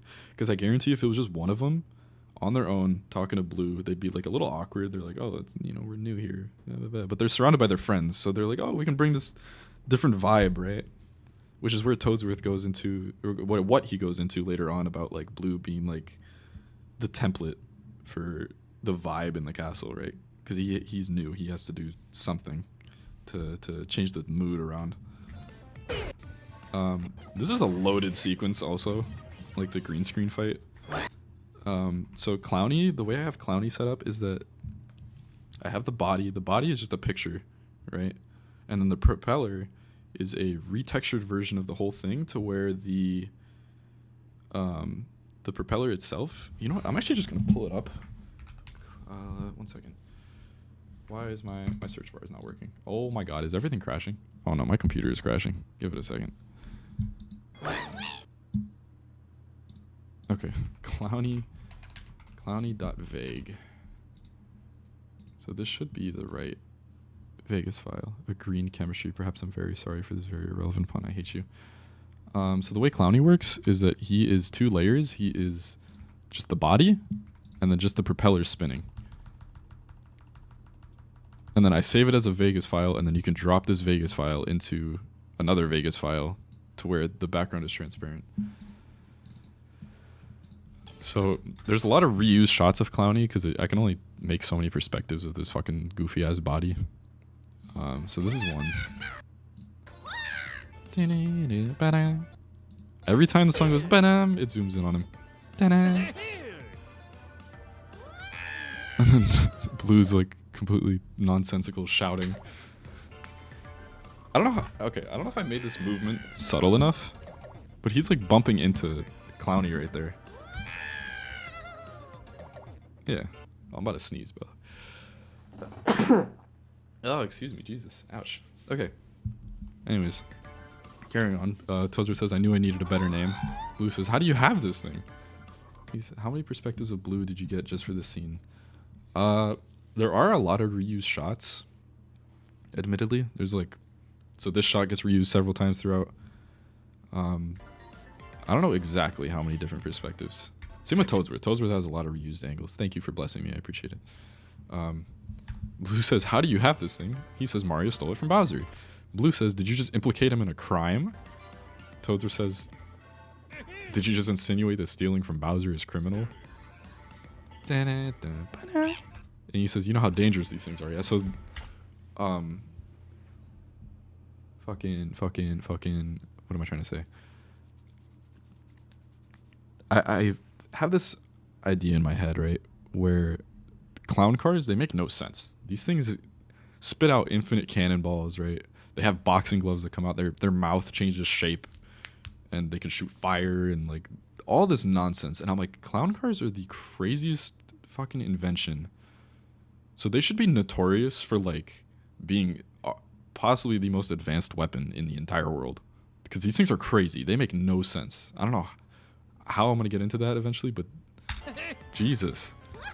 I'm talking giant forks and cannonballs materializing out of like nothing. This thing pulls weapons out of its cavities like Yoshi used their tongues. Certainly. It's in firing mode. Oh, we might have broken it a tad, so that's kind of like, they already started tinkering with it, and they fucked it up by its mouth being stuck in firing mode. And he said, yeah, it's stuck like that. Its mouth used to be orange too, so obviously, Bowser clown car. Bowser's clown car, its mouth is orange in literally everything, right? But then here it shows up and its mouth is white. This is literally only because Autumn, which if you look at Autumn's mouth is white. So Autumn was like the base model for this, right? Autumn came before Clowny, and I just retextured Autumn to make Clowny, but I couldn't change the color of the mouth without changing the color of his whole body. So his whole body would become orange if I changed his mouth to orange. So I literally just wrote in this line of dialogue, its mouth used to be orange too, as if it can just change colors through the fucking crazy mechanisms inside this thing. What do you want me to do with it? Let your mind scatter. Unfortunately, this is as far as we've gotten in terms of reprogramming it. I know you're hired partly for your craftsmanship. When you have the time, he was going to say, I would love for you to mess around with it and like try to customize it, I guess, to an extent, but you know, that's not happening. When should I be tampering with this thing? Well, whenever the opportunity arises. Right. Blue is pissed. Something wrong, dear boy? No, it's just that... Yeah. Yeah. I showed up on my off day just to visit you guys. They hit the mouse so hard and so many times trying to change it back from firing mode that the paint entirely chipped off. That's actually a good idea. I do like that. I showed up on my off day just to visit you guys. Toadette basically interrogated me for coming in. Yellow told me to stop distracting the self-distracting trio of newbies. I just think that's a funny nickname, the self-distracting trio, because they always go off the rails in every scene they've been in so far. They're just rambling about nonsense. They're like, oh well, I want to go to the orientation station. Oh, but how are you not going to ask him about his cart? And then they start rambling about the movie, and they just go on and on. Those guys are ridiculous. And then I caught a fist from that castle guard for intruding. I'm being told by some that I can't be here, but now you're asking me to toy with this thing when I'm here doing nothing. So what is it, Toadsworth? Can I or can't I be in the castle when I'm off? Am I allowed to visit, or are you saying I can only come in to work on Clowny? Toadsworth says, that's not fair, and then Blue gets pissed. And for what possible reason should I try to be? His eyes are watering up again. Bro is sad. For what possible reason should I try to be fair? And Toadsworth's just like, oh, I see. And then this sequence speaks for itself, I'd say. There's a bit of a fearful undertone here in the castle. Princess's security is always in the back of our minds. But sometimes we'll lose track of why we're here in the first place. Our duties can and will shift. I think the shot is so hard, bro. I think this shit is so cool. Just seeing the clown car in the distance. Blue deserves better too. Look at him. Yeah, poor little guy. I think this shot is so sick. But I don't know. But who's to say we're ready? This Toad character, by the way, I just kind of wanna spoil something real quick. Should be right. There she is. That's all. Moving on. Where were we? Right here. Sometimes we'll lose track of why we're here in the first place. Alright, I saw this part. Who's to say we're ready? And then this is meant to be one of the instances of Bowser kidnapping Peach. I'm not going to say which one, but the one that it is pretty significant. You'll be hard-pressed to find a Toad who will want to save Peach on a moment's notice. So we do what we can to help otherwise. I don't know, I like this, chef. Did I just go back? Are you fucking... God damn it. I didn't mean to do that, my bad.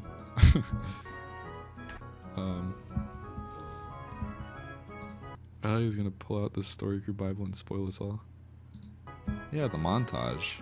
We were lucky to have Mario's help as long as we did. This shot is significant. I'm not gonna say why, but I'm sure you can figure it out. There is a reason this shot looks like this. It is a very intentional reference. It is a very intentional continuity decision for this shot to exist. But we're on our own. We're on our own now. Is Mario leaving? There's more of this position for you than meets the eye, Blue. We've all grown to accept how quickly things can turn south. Whether in the face of Bowser or Star Road forbid is just kind of my way of saying God forbid without saying God. So they kind of like, I like to think Star Road is kind of like a heavenly space. I don't know why. I just think it's kind of neat. Any other threats, and I'm sorry that your enthusiasm was squandered because of that. Clowny in the back is so funny, by the way. He's just in every shot, just always there. I'll talk to Spade about what he did. This is the sound of a lottery machine. I'll talk to Yellow about what he said. And then I'll talk to Toadette about her tone. Blue says you don't have to bother her, which is, again, like I said before, Blue wanted to say something to Toadette before she walked out. Where was that? Like... here-ish, right? He says, wait, Toadette.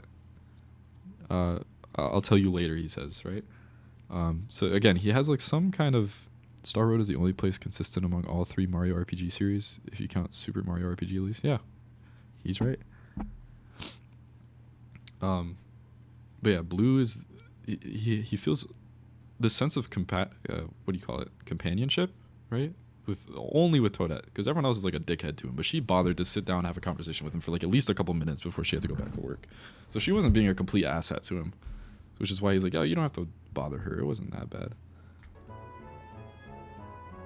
And he says, please, I insist, because he doesn't know what happened. It's clear they've made you feel unwelcome, and frankly they'll listen to anything I say on the matter. I didn't mean to. You're new around and you want to bond with those around you. Give it time and I'm sure you'll find your what? Your what, bro? You're fucking hot. This castle wasn't built in a day, after all. It doesn't seem to me like anybody's found their place, because everyone that he's talked to is a dickhead, except Toadette, kind of. You're the first Toad we've hired since we last saw Bowser. You, Kabosu, Otter, and Benjamin are proof of our faith in fresh faces.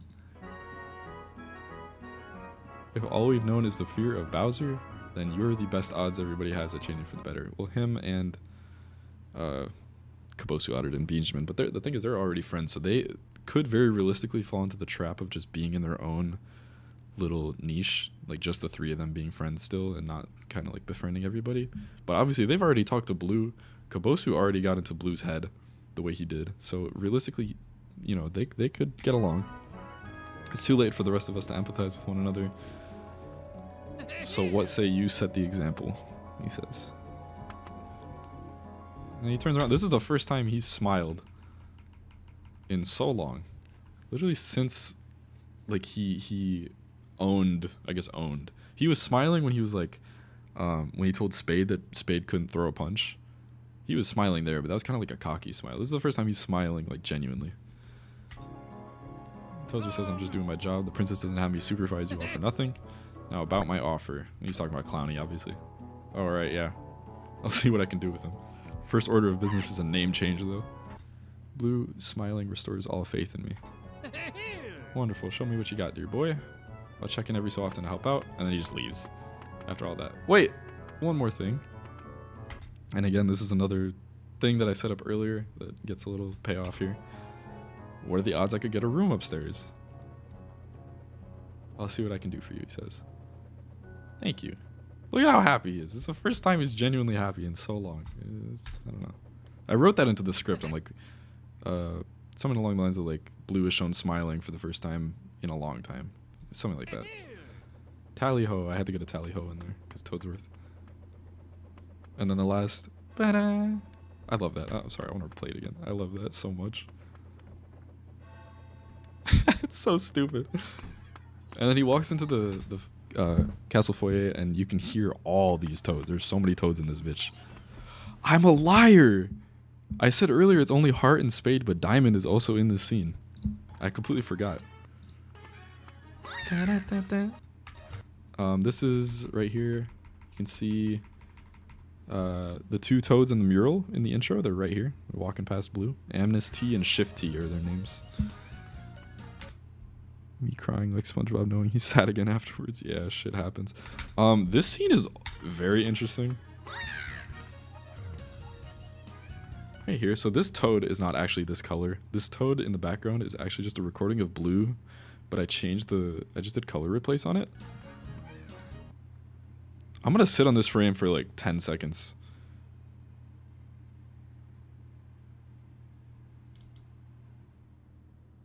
I'm not gonna acknowledge it. I'm just. And then there's more. All these toads are not actually textured. They're all color replaced. So I didn't want to bother. That's why this one looks kind of similar to this one. I didn't want to bother remaking a bunch of new toad textures. This one too. This one's just blue, recolored. The chef just walks past him. These three Beanish, it's the exact same footage.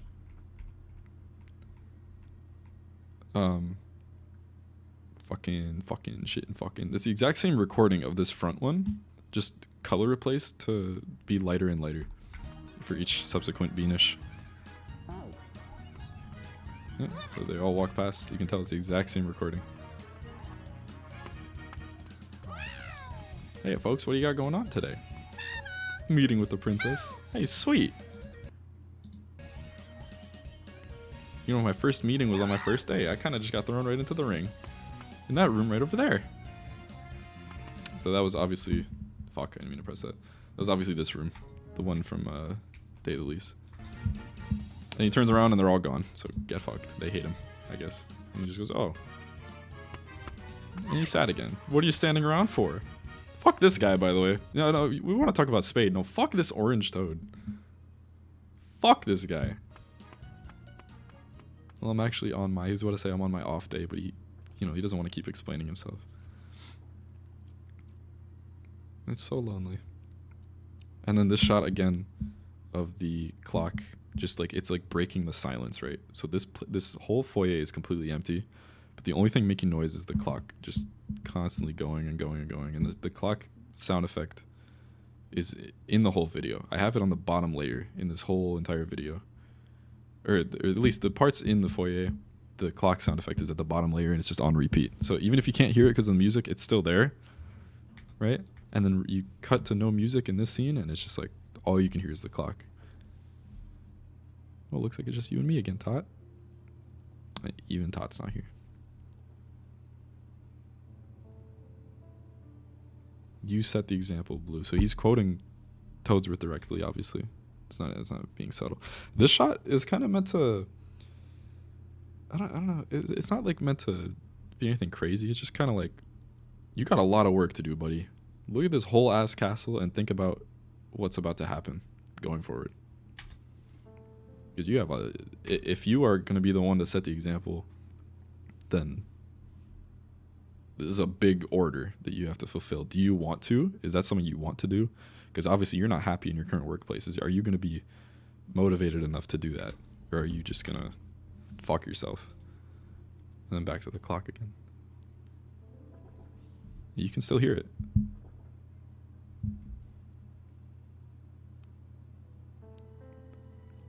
And this sequence is kind of nothing crazy.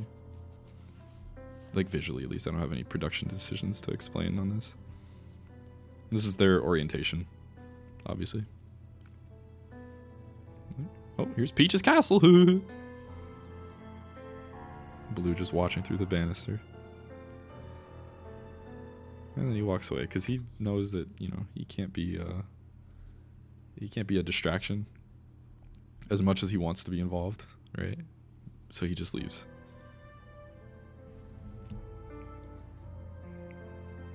And Toadsworth could... She didn't see him. Oh, she probably saw him. She didn't realize that he was going to, like, do something. He just walked away. She's like, oh, he's gone again. Around the screen here is, like, this like, brighter blue vignette, right? It's just like, oh, Toadette might go talk to Blue. Right? She's like, oh, the door's open. Let me go talk to Blue. The vignette is very bright blue, but then it goes dark around the edges of the screen. And it's like, oh, he's gone. Door shuts, and you can still hear the clock in the background. And then this whole sequence also speaks for itself.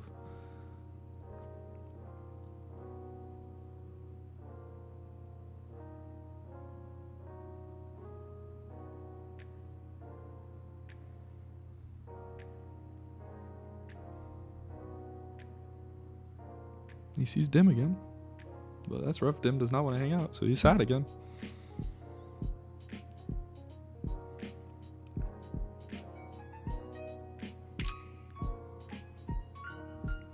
And then the contrast between the group picture of all them making new friends and then Blue alone on the bridge because he wants friends and he cannot have them because everyone's a dickhead. I just think that contrast is kind of beautiful.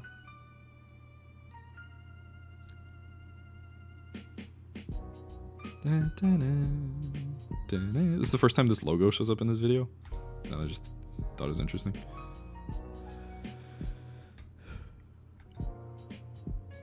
Created by me. Further assistance from people. And the Subpar Story crew.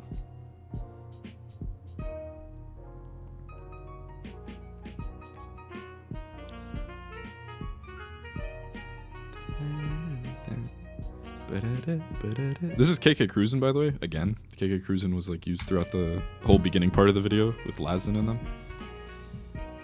Thanks for watching. And then the timeline entry. I put that in day of the lease too.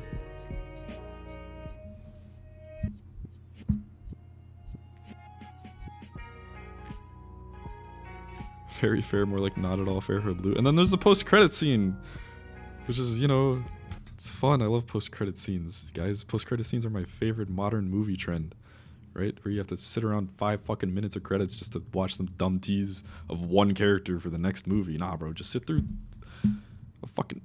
It's annoying. But I like it here because it's a YouTube video. You can just skip if you want to watch it. Hey, P, he calls him. I forgot to mention. Let's keep that penguin thing between us, yeah? The doll? Yeah. Any reason why? No reason. Yes, reason.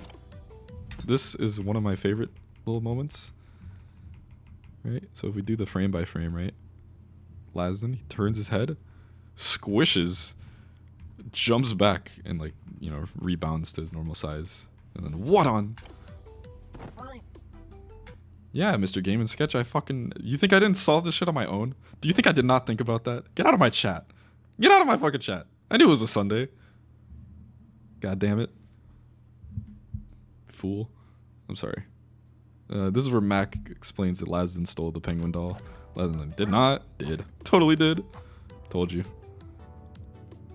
I could just give it back if it's that big of a deal. No! It's yours, neighbor. It's Lillian's, so name drop, name drop, name drop. Name drop. Name drop. Where is... Name drop. We know Lillian. We know Lillian. As Lillian. Who? Lillian, she made the doll. Laz just, you know, took it while we were visiting her. People borrow from friends all the time. She hates you. And this Lillian somehow didn't notice this. Just don't tell her. Kind of short human girl, big yellow hat and a pretty ugly sweater. I think her sweater's pretty cool. Oh, I paused on my favorite fucking frame.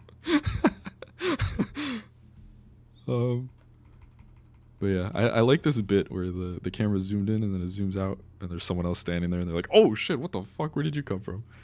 Put in the chat as public access. You're right. My bad. You're so right. And then instead of... So originally this both of them said what on dash dash. But I changed it so Laz just says fuck, bro. Like, where did this guy come from? Kind of like the Office fuck meme. Kind of like this, right? We all love The Office. Just kind of where he's like, fuck, man. Ew, where'd you come from?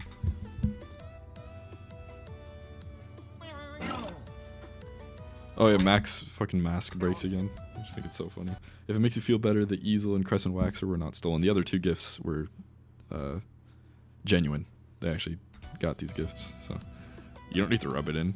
Coins are hard to come by. This is a low-key reference to the fact that, like, the kingdom is broke, bro. They are... It's not actually an Office reference, okay? It's just like... that was kind of like the... It's not a reference! I hate that show! Stop! It's terrible. I fucking hate The Office. But it is like the same energy. I fucking despise The Office, dog. But yeah, this line is just a reference, kind of low-key. I didn't even think about it when I was writing it. I just thought it was kind of funny. But in hindsight, it's like... Because the Mushroom Kingdom's got some economic problems at the moment. Because of some fuck shit. Mind your stub, he says. Yeah, the economy is trash.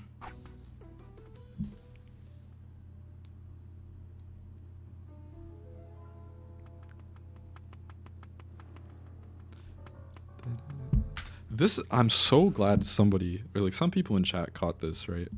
I think I even mentioned it in the live chat when this video premiered, but the door I thought was going to be like swept under the rug. I thought no one would notice it. I tried to make it like a little obvious, right? Because the background's blurred. And then he walks towards it like, oh, there's a new fucking door. Oh shit, I guess I got a new door today. And then the door also shows up right here. Alright guys, I don't want to do this to myself, but under programs used, it says Project 64 1.6 DX Story Vegas Pro. I'm kind of mad at myself for not catching this, but I put DX Story twice. All the mods made by Ankle, Base Toad, NPC Toad, Toadette, Princess Peach, Whittle, Shy Guy, Womp, Yoshi, Autumn and Clowny, Dimwit and Beckett, the house stage, and the Mission with Castle stage. And then mods by Mr. Game & Sketch, Beanish, Bowser, Koopa, Aldrich. Aldrich is the Koopa Paratroopa in the intro. Biddybud, Toadsworth, Chef Toad, Shifty and Amnesty are the two toads that are on the mural. Goomba and Goomph. And then the mods that I made, which this is not even accurate anymore because MGS re-imported Lillian. I didn't use that version of Lillian in this video. I used my version. But going forward, she's going to look a lot better than she does in the intro. And then the two stages, I made Beckett's narration room and the Toad Town stage. Inspired by these creators, we got Mr. GU4, Mr. AJ, Mr. Chance. These are probably the three most influential, I'd say. So AJ, Matt, and Chance. MJB, yeah. You know, MJB is MJB. We don't really gotta go too in depth about that. Zen is just funny, bro. So, and also the green screen fight behind or between him and TS5 that he made like a long time ago. That was a big motivation in me making like visual comedy, I guess. Greenio, I don't care about Greenio's current day stuff, I'm not gonna lie to you, but you know, when the bloopers came out, I cranked out like 4 minutes of this video. I think it was a bloopers episode 2. So when that came out, I cranked out like 4 minutes of this video in one afternoon. I was just so motivated after that. I'm like, the bloopers is great. I gotta do some shit. SMG4, that's a given. Super. Super literally, 100% of the reason I have you here is that I look at your Fate of the World playlist and I'm like, damn, this guy is actually telling a story he wants to tell. I'm jealous as fuck. I want to do that. I'm lazy. That's literally the only reason. And also because Fate of the World is actually good. I like Fate of the World a lot. Mario 24680. I don't know, he was supportive back in the day, and he's gone these days, and it just makes me kind of sad that he's MIA. So what you're saying is that we should make great bloopers if we want more subpar. No, what I'm saying is, actually, yeah, that's exactly what I'm saying, because I want to be better than you. And then Crafted Movie. Crafted Movie is a old Minecraft machinima channel, right? I don't know how many people have heard of Crafted Movie, but they used to make the greatest fucking Minecraft videos way back when. They were a huge influence on me, like, making videos in the first place. Look at this shit. They got a ball stuck in a tree and they make a whole skit out of it.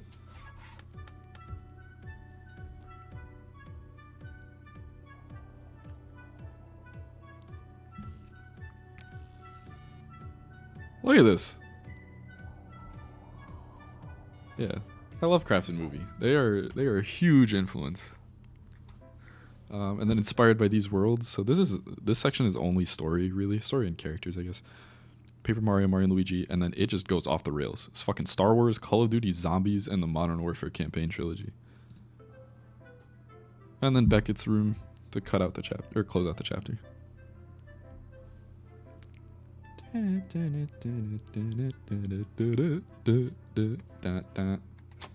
End of chapter.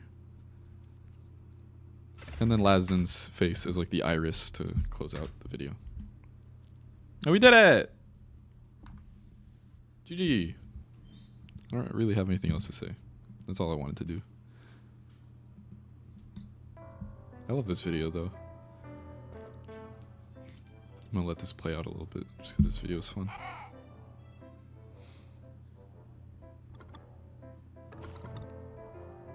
You love the end of chapter logo? I'm glad. Because before it used to actually look different. Hold on. End of chapter. Before the end of chapter picture used to look like this. And like it is kind of cool, but I think it works better with the two parts like moving left to right and right to left, where they come together instead of, because before it was just this zoomed in on the screen. I thought it was kind of mid. I didn't really care for it. There's nothing visually special, and also Figure Infinite being behind it.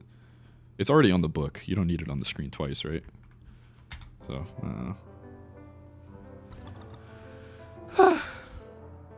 Guys, I haven't talked this much in forever.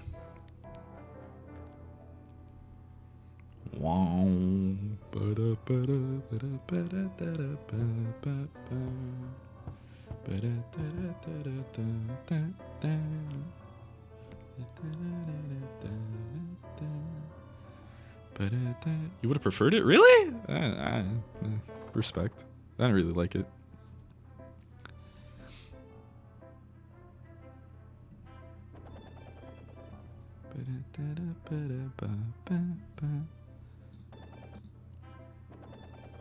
This is a very strange detail in this video. So the orange background that Beckett has for his narration is literally from the couches in this room. That's all I have to say about that. And then this video is the intro itself, which I then re-uploaded because the intro went through a lot of changes since Where Were We came out.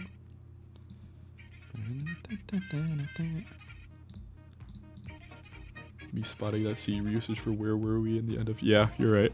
You're right. On God, you're so right. Ugh.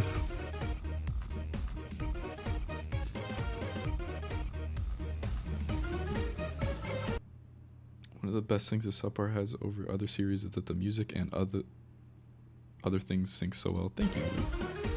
Yeah, that's a big part of it because so a lot of these scenes, I have them in my head as an idea, right? But then a song comes to mind, and I'm like, oh shit, this scene works a lot better with this song. So literally, this sequence right here with Lazdan introducing himself and his friends, I heard this song before I wrote the scene. I did not have this. This video came as a result of me hearing this KK Cruisin' remix. I'm like, wow, it'd be fun to introduce characters to this. I think this is the best song in the video.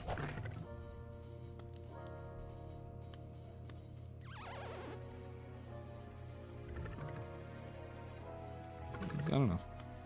It's just fun. Dim's actions towards Laz in the intro is such a Dim. Yeah, Dim is a fucking asshat, man, but he is complex. Bonk. I love this intro so much. I'm very happy with it. Oh yeah, also. That's literally Buddy. That's the one Biddy Bud that Blue spent the night on the castle grounds with. It's the same guy. And then one of the chef toads.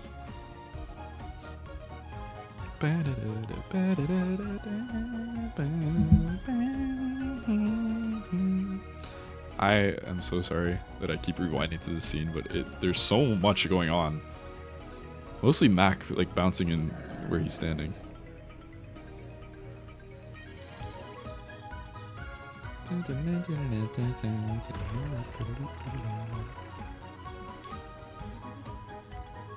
Fuck this guy. Fuck this guy. I hate him. I can't wait to make people hate him. Fuck him. Sorry.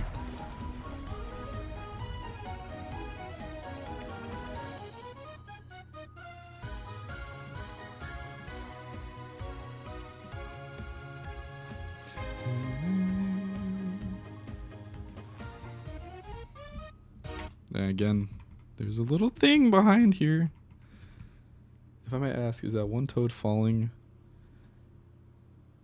to land out of the pipe and collapsing instead perhaps a blooperist reference? No, I did not mean for that to be the case. I admittedly don't remember a lot about the blooperist. As much as I liked it, I don't remember it. It's just kind of like Tot is asleep all the time, right? He's not going to be able to catch his landing. Liline's model is sick. I can't believe you're able to get her proportions looking good. Thank you.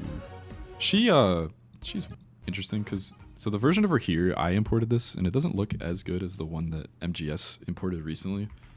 I have them on Saturn side by side. Here, I'll show you. Where's Liline? So this is my version, and she animates kind of weird. It's not perfect. I don't think it's very good at all, honestly. Like even, yeah, look at this. Her crawling's not bad, but like you crouch and it's just like, bleh, right? But then MGS's version is just significantly better, and it's color coded. Oh, look at this shit. Okay, maybe we're gonna turn off the torso rotations. Yeah, there we go. Yeah, it looks so much better. It's just a way better version. And she can crawl. Her hair does clip through her body a little bit when you crawl, but you know, you gotta do what you gotta do for the. How do you jump on Saturn? Oh, it's L. Yeah.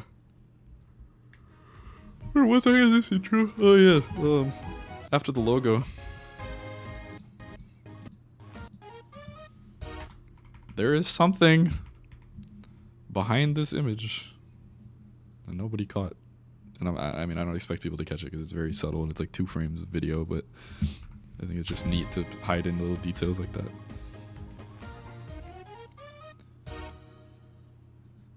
But yeah. Crazy how the sweater moves with the pelvis. Yeah, I don't know how that's possible. I don't know shit about character mods. You guys want to listen to the War of the Fat Italians rap? Shit goes kind of hard, man. I'm not even gonna lie to you. Mostly this verse right here just goes hard.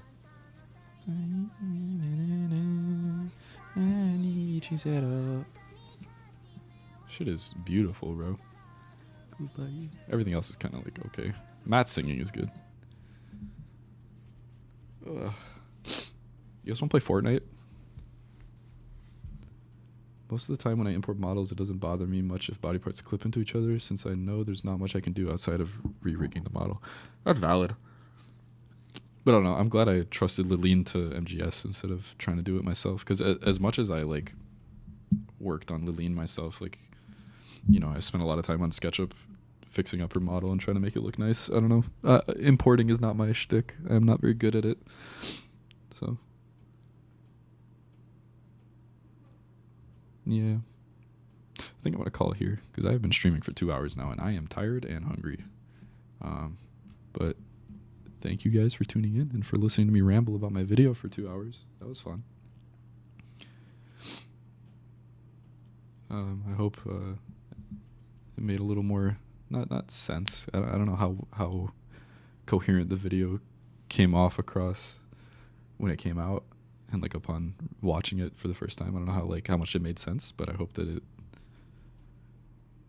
When I know there's a way to do something I wanted, even if it's like really small, I get like super focused on doing it. That's valid. These are valid. All right, GG though. I'm a dip for now. So it was fun. Yeah, it was fun. Thanks for tuning in. Bye guys. GG.